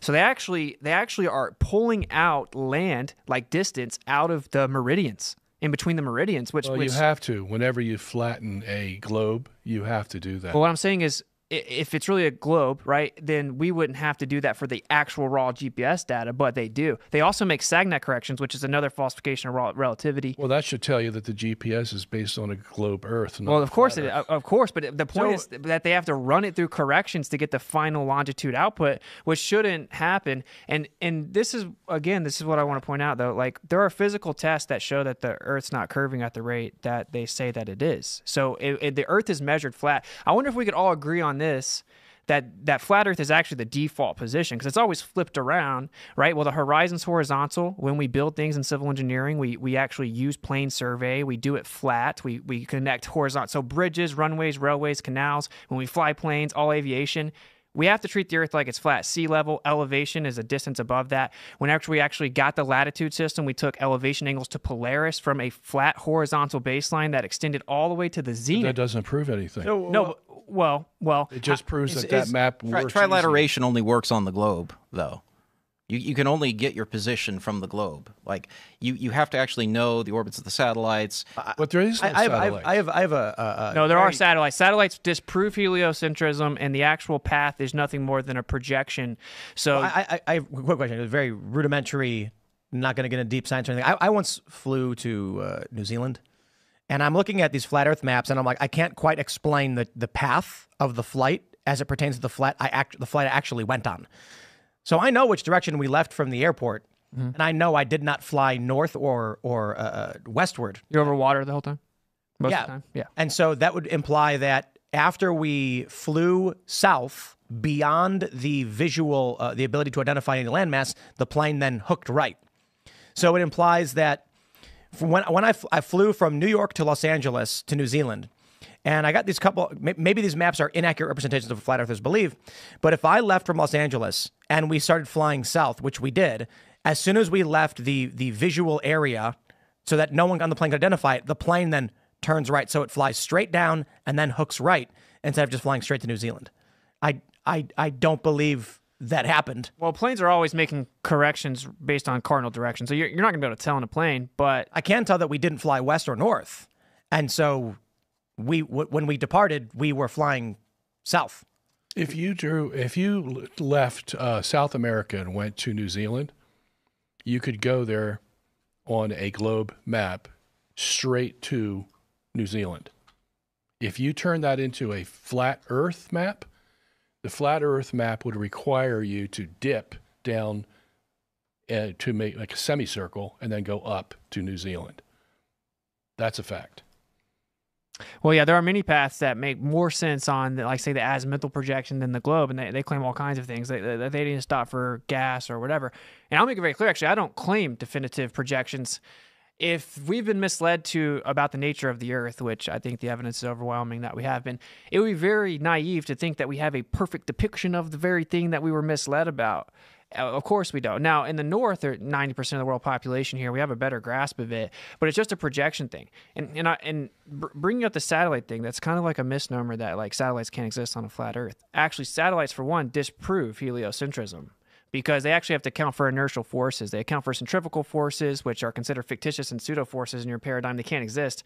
So if there are actually satellites being put up there, they're accounting for the angular momentum of a rotating universe around a stationary Earth with inertial forces, centrifugal, Coriolis, and Euler forces. Those can exist in your paradigm. They don't exist in Newtonian mechanics. Those are forces external to Newtonian mechanics, and they don't exist in Einstein. So just point that out. Whitsitt's trying to... Satellites are actually, I love them.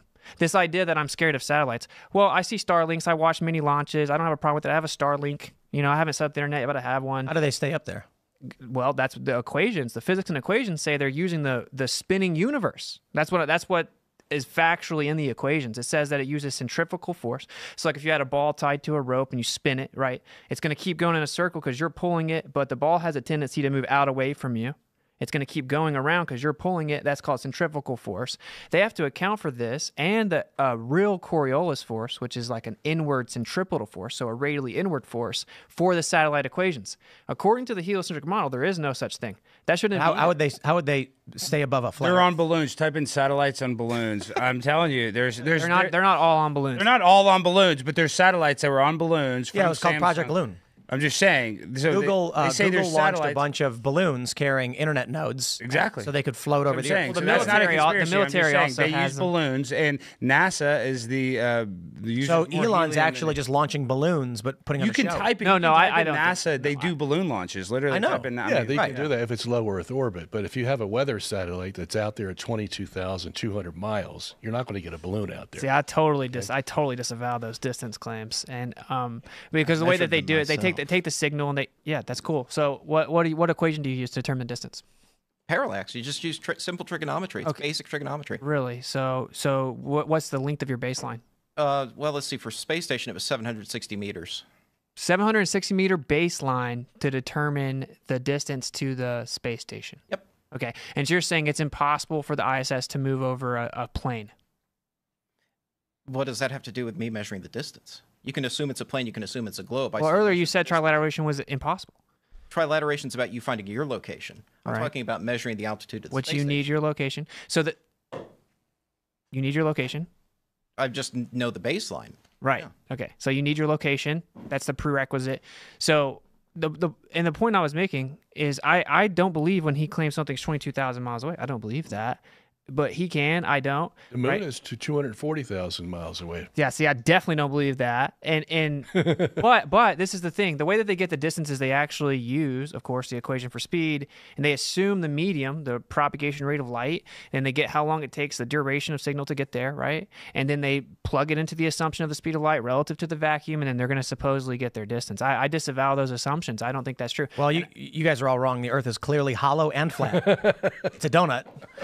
Vice is stupid. You know that. We're in a donut magnetic field. I want to answer the firmament thing, though, the idea of putting them inside the firmament. All the early church fathers even, but like many people throughout all of like biblical history, they said that there were layers to a container. A physical container had layers, and the sun, moon, and stars are inside those layers of the firmament. And in fact, that they're specific to layers, meaning like the sun and moon and the stars are in a separate layer. So that would be how that's explained. It's not explaining it. Why not? Because the Hebrew word is beirakia, which does not mean in or inside, like you're trying to say. You're trying to say that somehow you have the dome, and then there's the inside underneath the dome. There are layers inside of it. Yeah. Okay. That's Multiple what you're domes. trying to say. But that's not what the Hebrew says. The Hebrew says it's in the firmament. Yeah. Okay. So if the definition of firmament is solid, how are the celestial bodies going to be in the firmament? Not underneath, because there's a lot of ways in Hebrew to say underneath the firmament. Well, they're within the solid firmament. And I think wait a second. And there's a lot of ways to say that the celestial bodies are over the firmament. Well, they're not above or in below Hebrew. because there's layers. They're within it. the easiest way to Yeah, understand. but you can't have that if the firmament's solid. That's what I'm trying to say. But ice and water can go from solid, so maybe it could change. No, no, Well, there's solid is a layers solid. to It's it. not water. I think the easiest way to understand the firmament is for anybody who's ever played World of Warcraft, and you try and go too far south, and your character just keeps walking into what's in There you the go. wall. The best argument is that the physical antecedent for gas pressure is a container, right? Because the gas pressure would fill the available space. Second law of thermodynamics, entropy increases. So if we actually had an atmosphere next to vacuum, it would fill the available space. So where people just blindly throw out the word gravity, even though they don't even have a theory that works, and it wouldn't explain it anyway. But if gravity worked, you would have to admit that an atmosphere would be possible, right? No, not next to a vacuum. It violates the second law of thermodynamics. No, it doesn't. It doesn't. Because how do we have a pressurized because system? You're right. Because they don't the Tor measurement of vacuum in space, they don't know whether it's 10 to the minus 6 or 10 to the minus 17. They have no way to measure it. So if it's 10 to the minus 6, we're safe. The atmosphere is not going to be sucked out. If it was 10 to the minus 17th, yeah. The atmosphere would be sucked out, but that means both your theory and my theory would be wrong. Well, there's wait, something wait, hold I on, think hold there's on. something contained. Why can't they measure it? Couldn't you? They can't get an exact figure. They know it's between. If we had 10 to the minus 6. consistent access to Mars, could you? If we what? Had consistent access to Mars. Mars, I don't think would have anything to do with it. Well, in my you're opinion. two different gravitational bodies giving Yeah, us but a you're reference. talking about outer space. Right, and What's so the vacuum in outer space? if Mars can't maintain an atmosphere the size of Earth, Yes, he's saying if you were able to like kind of sit on Mars and make more like calibrated measurements. what's the rate at which the atmosphere dissipates for Mars if it can't maintain, or the Moon or something? Well, it's a lot more because it has less gravity. Right. So then you could measure the baseline by which what is the amount of mass required to sustain an atmosphere. You could then determine if it's not going to hold it because the vacuum is pulling on it. You could, maybe. But I'm just telling you what the books say. And the gas pressure the way that we actually even do the equation for gas pressure is a physical barrier, because pressure is the energy or force exerted on the walls of a container. So you need to even have pressure, to even invoke pressure, it presses on the walls of a container. So, real quick, sorry. The presumption of why the Earth has an atmosphere is because the gravity is holding this matter to the Earth. Yes. And for Mars, there is not enough. The gravity is weaker, Right. so the atmosphere is much thinner because it can't hold as much. And that's why Saturn and gravity's weak. Jupiter have a much thicker atmosphere because more gravity. But gas disperses in all directions on the surface where gravity would be the strongest, right? Like gas goes in all directions. You can't just have a vacuum next to a gas pressure on the surface. Gravity's the strongest here. So that's the modern model just isn't true. It defies physics. And I'm waiting for an answer to that. If I mean, gravity is the strongest at the surface, The atmosphere is a gradient, and I've got a simulation that I programmed myself that's on my channel that shows a simulated planet with gravity holding onto an atmosphere. And yeah, it's a gradient. As you go further out, it goes closer. Yeah, air gets thinner. invoked a simulation. Air gets thinner the higher you go up. Even That's why people then- die on Mount even Everest. then, Yeah, there's we have definitely a gradient. hydrogen that escapes out into outer space because it's just too light Right. for the gravity to Oh, hold so on. so gravity picks and chooses between some No, of the it's gas. because the hydrogen is lighter than helium. Why does all the hydrogen not leave? Because we have enough gravity that it has to seep out slowly. That's the pick and choose. And in the No, it's not picking and choosing. That's the physics of my it. question really is: we all agree gas disperses in all directions, right? So what? Okay, so gravity's not actually pulling the air down as you're claiming to where it keeps it next to a vacuum. It disperses in all directions where gravity is the strongest. Well, what is your explanation for gravity? Well, I mean, I would say that everything for density and buoyancy is a major part of it because it's all just pressure mediating relative to its medium, right? So ping pong, golf ball. But I would say, and this is what I say, I don't speak for anyone else, that everything's electric. And so everything that exists is electrostatic. Literally everything that exists. There's not one exception. Everything's electric. And that's 10 to the 36 power stronger than gravity's even claimed to be on the smallest scale. How does this explain a balloon full of helium rising in the air? Well, that's probably more merely buoyancy. But buoyancy, for instance, when you look at these videos of outer space, they put a balloon, they cover it with water. The water it sits around it. There's no movement in either direction. Well, Buoyancy requires gravity. In quote unquote space. Now, Very okay, good. that's the claim. But I'm trying to explain. Really, what it requires is little g, which is downward acceleration. That's just the effect. We measure how fast things fall. Big G, or the cause of that, is a totally separate thing. I don't deny little g, and I would actually say I know a better cause for it. There's a downward electric current on the Earth. It's based on the electric field has equipotential increase. So every meter you go up, the electric field on Earth increases 100 volts in potential, and that creates a downward electric current. You can actually read Feynman lectures. I think it's 9.1. He explains this. There's horizontal equipotential lines, and it creates a downward current. It's very weak, but it's very. Is that implying that gravity gets weaker at a distance? Well, that's what your model would claim as well. Now, I would actually have to get. Does it? Yeah, of course. The further away you get from the center of mass, but it would be negligible, and I would actually have to know what the electric field is doing over 50 miles. The most I can independently verify is 30, 35 miles. The mainstream model claims that around 50, 60 kilometers the electric field changes. Well, that's convenient, right? Because that's where we can no longer. Yeah, but your electric field is starting out there in space and it's coming down, correct? Well, I do believe I believe that that's a major variable is that there's tons of electromagnetic radiation coming from the sky, basically coming down to the Earth. Yeah, Even but Tesla said this. that implies to me that it's stronger up there than it is down here. Well, everything goes to seek equilibrium, right? And that's why there's a downward current. You can actually run a generator off Yeah, but of the air. I think we've shown, help me, that gravity gets weaker the higher you go. Well, and if it's just electrics, then why do neutrons not float? Okay, you're saying neutrons don't have any electric properties? Correct. They're neutral. They have a net neutral charge. So they're actually, in your paradigm, I don't even believe in this, but they're comprised of quarks. Well, I don't believe in subatomic pseudoscientific particles. It doesn't matter. You're laughing, but I'm about to show you that you don't understand it. That obviously it's made of quarks, and they're made of elementary charges or fractional elementary charges. So they are fundamentally electric. Neutrons are electrically neutral, though. So why do they not float? Are they inherently electric? They are electrically neutral. See, I just now directly rebutted this. That's the net charge, but they are inherently electric. If they're net charge neutral, then why would they not float in your model? If electrostatics is just, if that's the explanation for gravity, why are neutrons affected by gravity?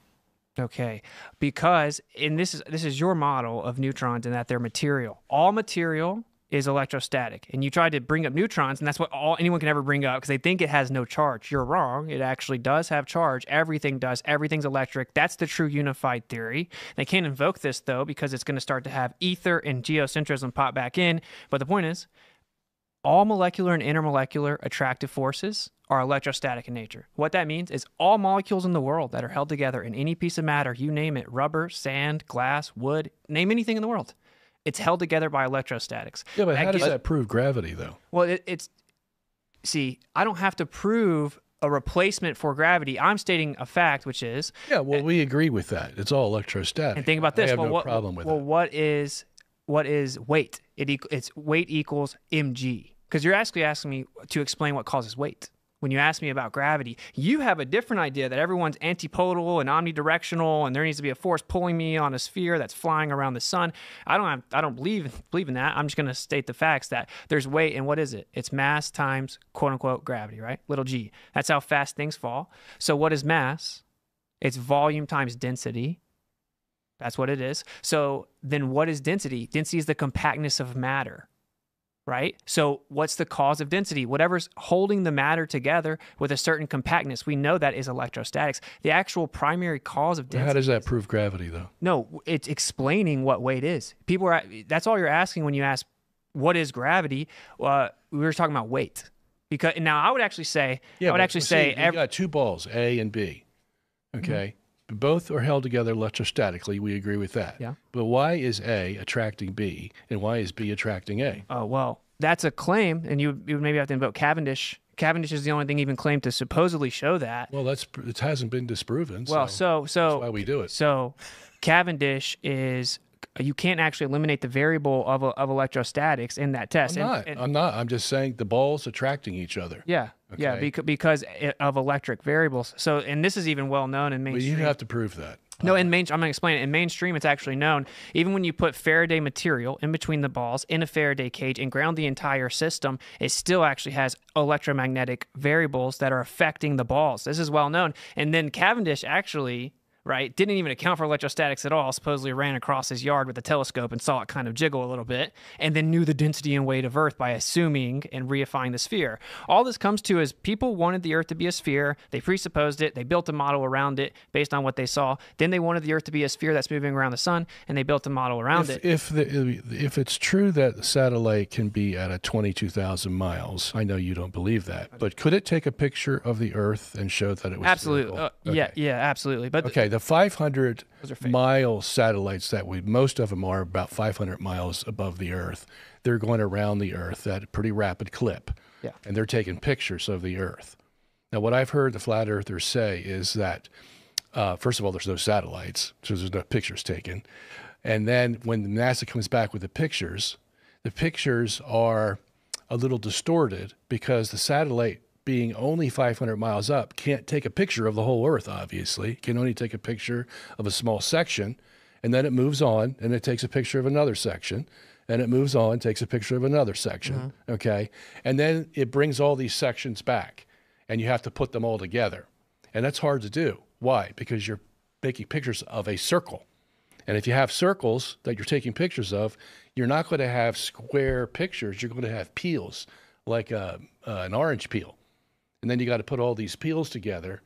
And when you do, the flat earthers say, oh, well, you're manipulating the pictures because... Well, you are manipulating. and they admit that's what they did with they do admit You have to do that think we because should be you're dealing asking- with a circle. Well, it's not proof of anything, right? Like, let's just make sure the audience knows this.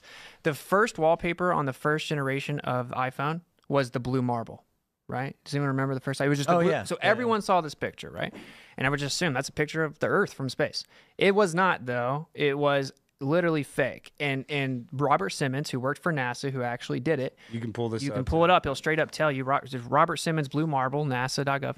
And he says, what we did was we take pictures, flat map pictures. We take a bunch of pictures. We put it in a flat map. We compile it. Then we have to transform that. We actually have to turn that into a sphere. We wrap that around a sphere. Then we have to bring in cloud layers and an artist. And my job was to actually touch it up to make it look like what the observer would expect it to look like by painting it. By literally painting it. So the picture that everyone assumed was a real picture of Earth from space all over the default wallpaper is admittedly not real at all. It No, starts that's as not a what they're saying. That's just a guy who made a Photoshop art for iPhone. Yeah. no, for can't- NASA. That's for NASA. That's Pictures the don't official come in picture. curves. They come flat when you take a picture. So you have all these flat pictures, and now you have to assimilate them all to make the true picture. And you're going to have to add stuff, take stuff away, because they're all you have to end up with. Is it too much to ask for, though, a picture of the Earth that's not edited, which is available every day from satellites? How are we going to convince you No, I that we believe took there's satellites. I didn't say there's not satellites. I'm just saying the pictures that they give. Do you believe there's a satellite out there at 22,200? I don't know. I mean, I don't know how far. I don't know. Do you or not? I don't know. I don't know. Okay, so you don't, basically. I mean, and why? And if it was, why can't we just make a video of it? It's 2024. We do. It's on TV every night. It's called a weather satellite. A video. Like, we don't have actual video. Like, if you could have shut this down, you went to the moon, supposedly, just put a freaking camera on the moon, even without sending people. That's a different topic. No, We're either not way. talking about going moon, to the moon. We're satellites, talking whatever. I think the issue is they're so concerned with sending $250 billion to Ukraine, no one's going to put any money into moon travel. But Elon Musk is working on it, so...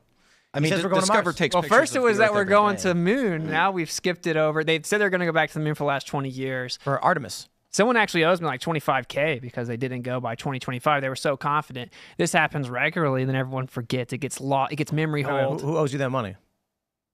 I'm gonna give him a break. He came and asked me to. He like kind of groveled a bit. I'm like, you're good, brother. It's all good. So. Well, because they want to build a space station on the moon so that they can deposit materials, create rockets, and then use the moon as a launching point for Mars. I don't know if Elon's actually planning on doing that, but he's saying. Well, he tweeted something how they even need a rocket that can refill in its path to the moon. I mean, that's the mode of operations for Starship, right? Is the whole idea is you're launching a very large rocket, and when it gets into orbit, it's pretty much empty. It pretty much doesn't have much fuel, maybe just enough for landing, which is what they've been testing, but it doesn't have enough fuel to go all the way to the moon, right? So the idea is then you launch another one, and it brings up a little extra fuel. You do this over and over again and fill it up in orbit, and now you have a vehicle that can go to But we were able to do it in 1969. Yeah, why? If that's the case, how come they had enough fuel in 1969? Because in 1969 they weren't reusing the rocket. That was a one-time use only kind of deal. This is reuse the whole thing. Oh, right. It has enough. It has enough fuel. It's got enough capability to come back. So Starship, it's stainless steel. That's heavy stuff. That's not great when you're trying to build a rocket. You're saying when it comes back from the moon, it needs to be able to land itself. Land itself. It needs a lot or more get caught fuel. by the tower, right? Like they've been doing. That was crazy. Elon Musk caught a 30-story building. Yeah, but that was more of like a magic trick. I mean, I don't know. I think we got questions about politicians, but ain't nobody questioned the integrity of that Eratosthenes. I don't. That is true. What was that Sticks all and about? Shadows. Yeah. Well, that works with the localized. I heard he was cheating on his wife. Who knows what's going on? Primary documentation doesn't even exist of that ever happening either. Which Well, the thing is that you can move the light source to the other side, and once you move the light source, you show that the Earth is fixed, and the light source can change its position. So Eratosthenes really didn't prove anything by what he did. You can do it over. I could actually do that experiment on this table and then show you the math of what size sphere this table is. Because you have different angles, you assume spherical trigonometry. Can I ask you a question about the stars, constellations? Yeah. Okay, so in the globe Earth, you have the northern constellations headed by Polaris on the top, the North Star, which is the tail of the Big Dipper, okay? And you got some other constellations, the Bear and Cassiopeia and all that around. And then on the southern, you have, near the South Pole, you have Octans, Mesmos, there's several other constellations there. Cross. Okay? Yep. So if the Earth is flat now, how are you going to incorporate those southern stars that in the globe model take up a whole hemisphere? Okay? How are you going to put them into the flat Earth model that only has a dome, does not have a sphere, it only has a hemisphere? How are you going to fit those stars in there? Yeah, from the south? Well, I mean, they could actually be embedded into the firmament itself. But what I actually think is... Wait, what? Yeah. What did you say? They could actually be inside of layers within the firmament itself. Well, we don't see them. What do you mean? Oh, you mean from the I north? have to travel. So you're asking why I can't see them. Here to the bottom to see those stars. Yeah, I mean, this is How could they be embedded in the northern hemisphere? No, well, I just meant the firmament itself, but I misunderstood your question. It's a pretty simple answer, right? It's like the same reason that street lights look like they're going down. So in the globe paradigm... What do you mean? So if I look at a long street, the street lights are all 10 feet tall, but they're going to look like they're going down. So you're going to give me the perspective argument. Well, that's what it is. How? How does Because that the way explain we it? actually made these measurements is we actually looked at Polaris and we took an elevation angle to Polaris and we had a horizontal baseline that goes all the way to the zenith underneath Polaris. Now, on a globe, obviously, you can't extend a horizontal baseline hundreds of miles. And then what we did was went back a little further. The angle changes. Again, flat Earth measurement. The Earth measures flat. To even make the globe model, you had to make flat Earth measurements to get the latitude system. So basically, the perspective causes the star to drop down, just like the street lights, and you keep on making those angle measurements. What they then did was take those angle measurements that change based on your distance, and they put it into a spherical coordinate system. So... Oh, wait a minute. If the stars come out at night, all the stars come out at night at once. Okay, they're not spread out over time. Yeah. And we only see the northern constellations. Yeah. We don't see the southern constellations. Until you go further south, right? I mean, you don't even have to go all the way to the No, east. if I went on a flat Earth to the edge, I still wouldn't see them. What? You can go to any point on the Earth in that circular disk, and you still won't see the southern celestial stars. Well, the stars are spinning, and as they come over top of you in your south, which they're actually more stretched out than in the north, and you can actually see them from a greater distance away than in the north, which is a major problem. I mean, you can see more constellations from a greater distance in the north and the south, which should be symmetrical. There should be some place on your disk where I can see octans. Yeah, it's just the stars are above us. Where am I going to see it? Out south is just away. Out south. It's away from north. Okay, well. What's the difference? Tim, because we're running out of time, I want to get your guys' perspective or your reasoning. June 8th, the day that the Earth is 99% lit by the sun. How is that possible? Because you are interpreting that wrong. We went over this. No, I'm not interpreting it wrong. Austin, please tell Tim. Well, that's that he's wrong. population. He's talking. Yeah, see? Yeah, but it is Yes. like it is roughly 65% of the physical sphere in actual 65%. light. You can only light, if it's a ball, you can only light 50%. That's of it. because they're counting astronomical twilight. No, as no, counting as sunlight. it's They not. are. It's, Right, That's yes. not the only thing, though. That's not the only thing that makes it go over 50%. So, what's your argument for why it goes over 50%? It's not only astronomical twilight. Well, That's patently astronomical wrong. twilight is the first Basically twilight dark. that happens. Yeah. It's basically dark. You need a telescope just to Okay. see it. It's and that it's is the same that reason is the you furthest see the moon extent. with a glow on it. Yeah. Okay, it's filled the whole moon, and then you see a glow around the moon. Yeah, that sounds like a local light source. But what I want to know is, like, you're going to claim the lights. You have to claim that the light's bending around. Partially bending around. The first issue is you making the presumption that the claim at first is correct and absolute. Yeah. And so that's why I said Alex isn't immediately wrong. Yeah, he yeah. said that the globe is. Oh, no, hold on. 50% of the ball is lit. And then he had to correct you. So The 90% Because of the number comes with population, because the the issue is population you're making more an people. argument against someone's argument instead of an argument for what is. Well, yeah, what is known is that something like 90% of the world's population is in dilate, and they kind of stretch it based on astronomical twilight. But if you actually look at the projection of the Earth, if we look at the globe model, right, for those people at where they're located to also be in light and not just astronomical twilight, then the light has to actually cover more than half the ball. So you're going to have to claim the light bends around it, which don't worry. People have no problem claiming it. They claim whatever they need to. They'll claim that the light will bend all the way around a ball if they need to. Whenever I see mountains from hundreds of miles away, the light just bends around the globe. But that is what he's talking about. There's two different portions, right? The, Well, do the you number, the disagree that- 90% number is technically wrong if you present it as if it's physically impossible. Speaking of that, I wanted to answer your question about Michigan. Okay. So Joshua in the wiki, you familiar with him? Yeah, of course. He's the guy that takes the pictures. Yeah. All right. So I have a big section about that in the book here. He only does it in April and May. Okay. Okay. Why is that? Well, I guess the weather's better. There's Well, the weather's changing. Okay. So the water keeps the temperature for a longer period of time than the air does. Okay. Okay. So we're just coming out of winter. The water's cold. The air starts warming up. Yes. As soon as that air starts warming up, you're going to get light refraction. Yeah, so you say it's just all refraction. Well, that's You think it's a mirage though? Do I think it's a mirage? I mean, basically, wouldn't that be? We're not actually looking at it. We're Mirage, looking at illusion, it. whatever. The reason you're seeing Chicago skyline is because the light beam is being curved by the refraction due to the temperature difference between the water and the air. Do you know about the Flying Dutchman? No Dutch Bros coffee. I don't know the fine. Are you familiar with the Flying Dutchman?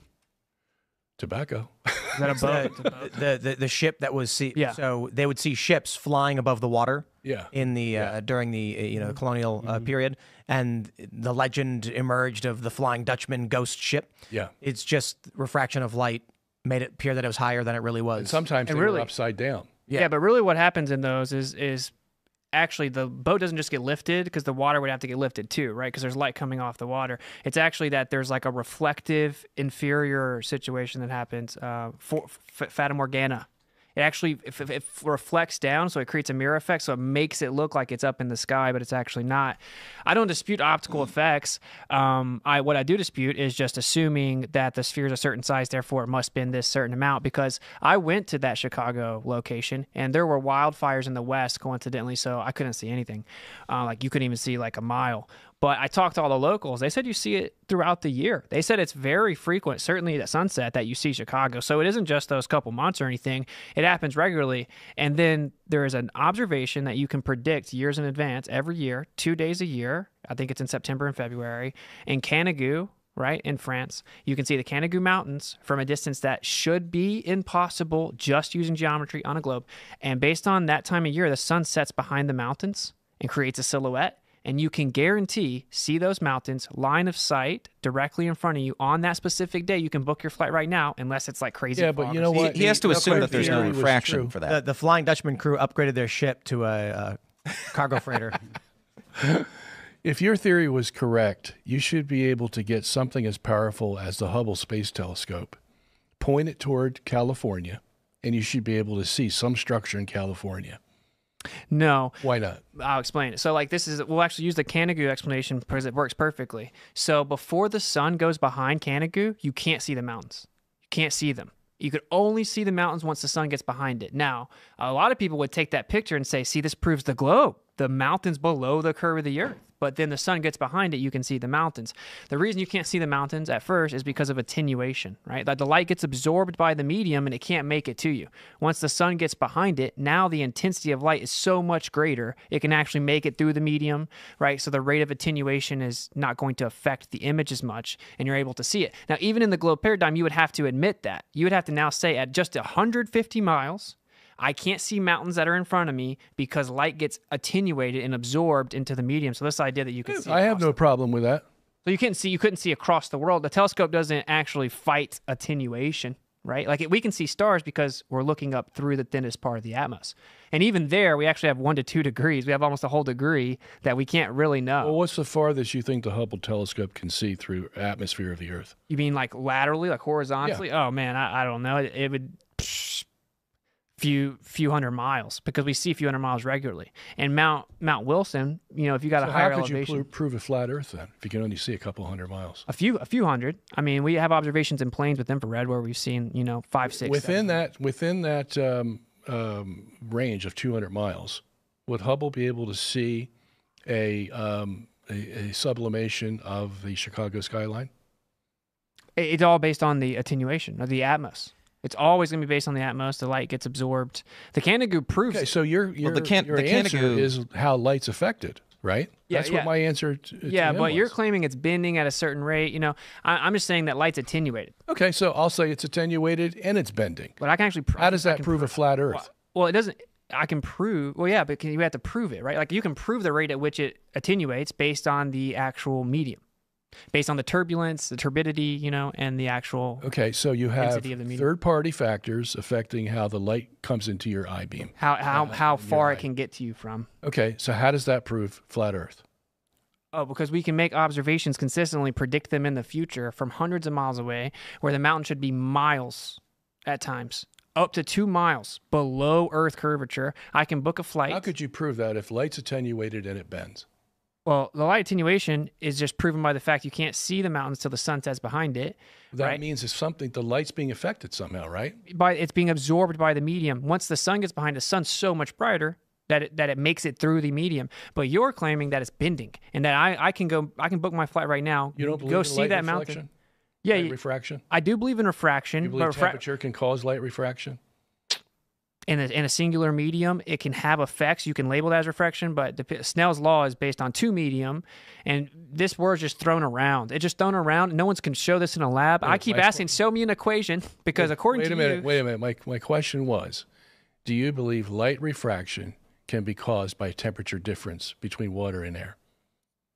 Yeah, Yeah. Okay, so you can't discount light refraction like we're just making this up. No, right? no, not when properly define what refraction means. But to every time to say, I know this amount of refraction's happening without looking at the variables and without actually making the measurements of the temperature gradients, the density gradients, and just saying it must be curving this amount because my presupposed sphere. We don't say that, as a matter of fact. As a matter of fact, if you look at the Chicago skyline photos, they're all different. Some show buildings coming higher up out of the water.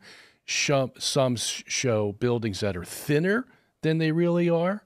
Some show more color. Others are gray. Every time you take a picture of the Chicago skyline, it's different. Why? Yeah. Because you get different attenuation, you get different refraction. All kinds of things are different every single day. Sure, but when it's clearer outside, we see further. And your paradigm... Okay, that's fine. Yeah, but you have to claim when it's clearer outside, that's when there's the most refraction. Because when it's clear outside, we're seeing the furthest. Clear has nothing to do with how much the light's refract. Well, if it's the conditions of the medium that are supposedly refracting it, then the temperature is the cause. Okay. Okay, and because it makes the air thinner or thicker. One more thing before we wrap up here. The horizon in a globe is like this physical edge of a sphere, right? It's blocking things. It's a physical location. It's geometric.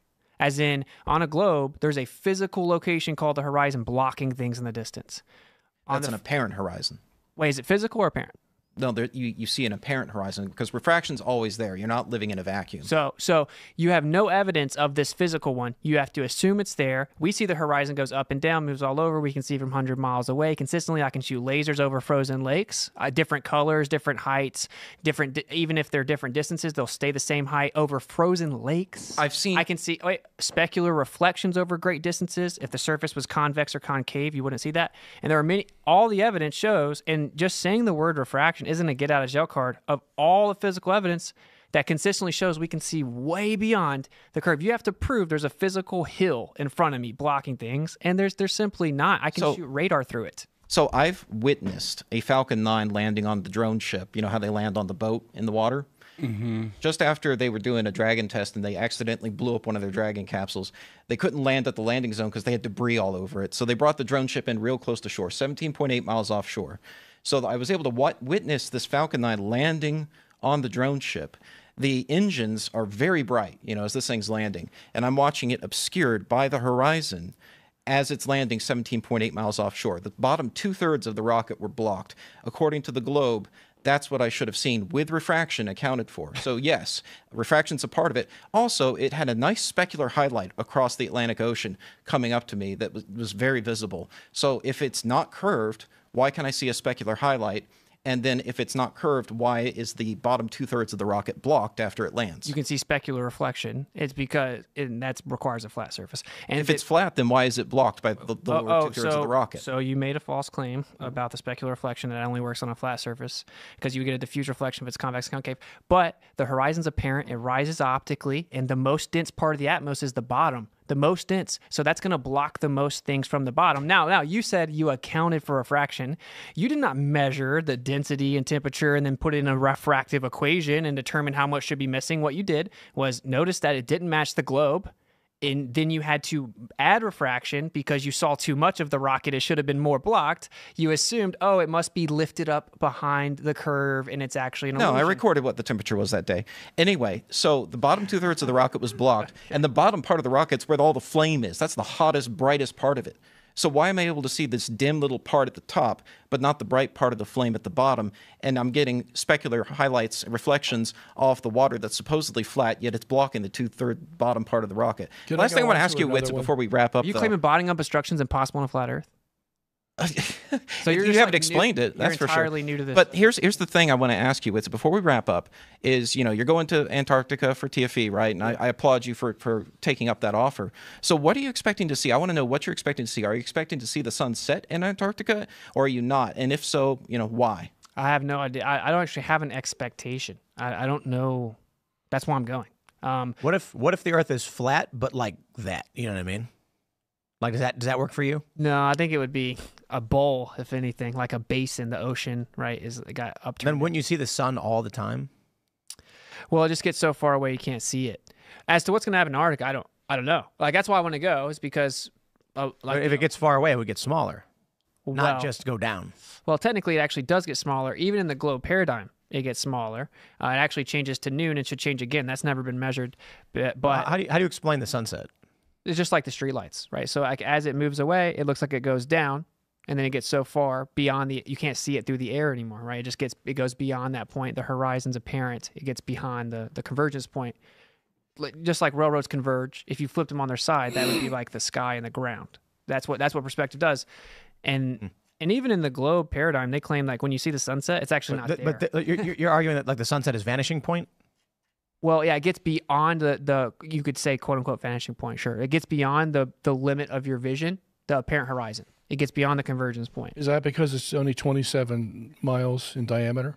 I don't make any claims as to the size, but I will say you can prove this. Sometimes the sun disappears above the horizon, and even when it disappears above the horizon at sunset, it has a perfect horizontal line cutting off the bottom of it. So how's that work? If it's the curve of the Earth, right? But it's not. It's because there are horizontal layers of atmosphere. The sun moves beyond it, and so all the evidence shows the Earth. Will you is be willing to admit that the Earth is round if you go to Antarctica, and it looks round? Well, I don't see it looks round. I mean, I'm going to take an infrared camera, and I'm going to probably see 100, 200 miles in the plane.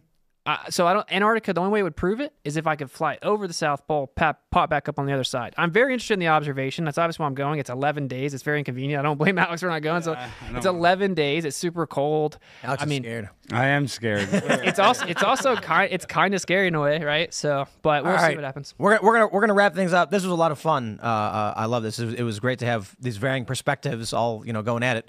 And so smash the like button, share the show with everyone you know. We got more coming up later today. YouTube.com/TimCastIRL tonight at 8 p.m. But we'll go around with final thoughts and shout outs. Alex, do you want to say anything before we wrap up? Well, I just want to thank all you guys for participating in this. It's very nice for you guys to make time to come here. And there's just a lot of questions that are still unanswered, in my opinion. And just look into it. Don't believe anything I say or Austin or Bob or Scott. Just look into it yourself and then make whatever assumption you can from the evidence that you see. Final thoughts? I'd say don't believe him, believe me. There you go. Just kidding. Don't believe me. I'm not a role model. I'm not. You don't want to be like me. I'm insane. I wear tuck-friendly bathing suits at city council meetings. My point is, do your research and look into it yourself. Yeah. So I would just say this is hard stuff. It's hard. Science is hard. It's never easy. We have a lot of data. We have microscopes, telescopes, oscilloscopes that bring in all kinds of data. Connecting the dots and interpreting that data correctly, that's the hard part. And that's where we are right now. Is there somewhere people can find you? Yeah. So www.robertsongenis.org. And we have a science website also, journeytothecenteroftheuniverse.com. All right. Sir, final thoughts? Anything to shout out? Yeah, so I think the conversation is way more in depth than people realize, and I would just say, look into it. There's a philosophical bias to this idea that the Earth is special, and in the center, it has philosophical implications, and just don't shy away from looking into it because people will mock and ridicule you. The evidence is overwhelming that the Earth is stationary, thus in the center, and I would say it's overwhelming that it's actually a topographical plane. Just look into it, to each their own, and science is not about dogma, right? That's the death of knowledge. So you should be able to have in intellectual discussion, disagreements without freaking out. And yeah, you can find me Whitsitt Gets It on all platforms or whitsitt.tv. All right. So I want to thank Whitsitt for inviting me to this debate. I had a good time. Thanks, Tim, for hosting this. You can find me on YouTube, Astronomy Live. I do a lot of work developing rocket tracking software, satellite tracking software. I actually have to account for stellar aberration and doing that stuff too, which is kind of fun. So it's been great for me to sort of engage with ideas that I don't necessarily hold, but to be able to go out there and collect evidence yourself. And that's one of the things that I love about astronomy so much, is that it's so accessible and anyone can get involved and do it. You don't need a big expansive telescope to get started. And you can go out and investigate these things yourself and take your own measurements because, I now am happy and proud to be able to say that I've measured the size of the Earth myself. I've measured the distance of the sun myself. And these are all things that anyone can do. If I can do it, anyone can do it. I'm not a professional astronomer. I'm just an amateur astronomer. I'm just a neuroscientist who loves playing astronomer at night. So thank you all. Right on. Well, everybody, thanks so much for hanging out. Like I said, we'll be back at 8 p.m., youtube.com/TimCastIRL, and we will see you all then.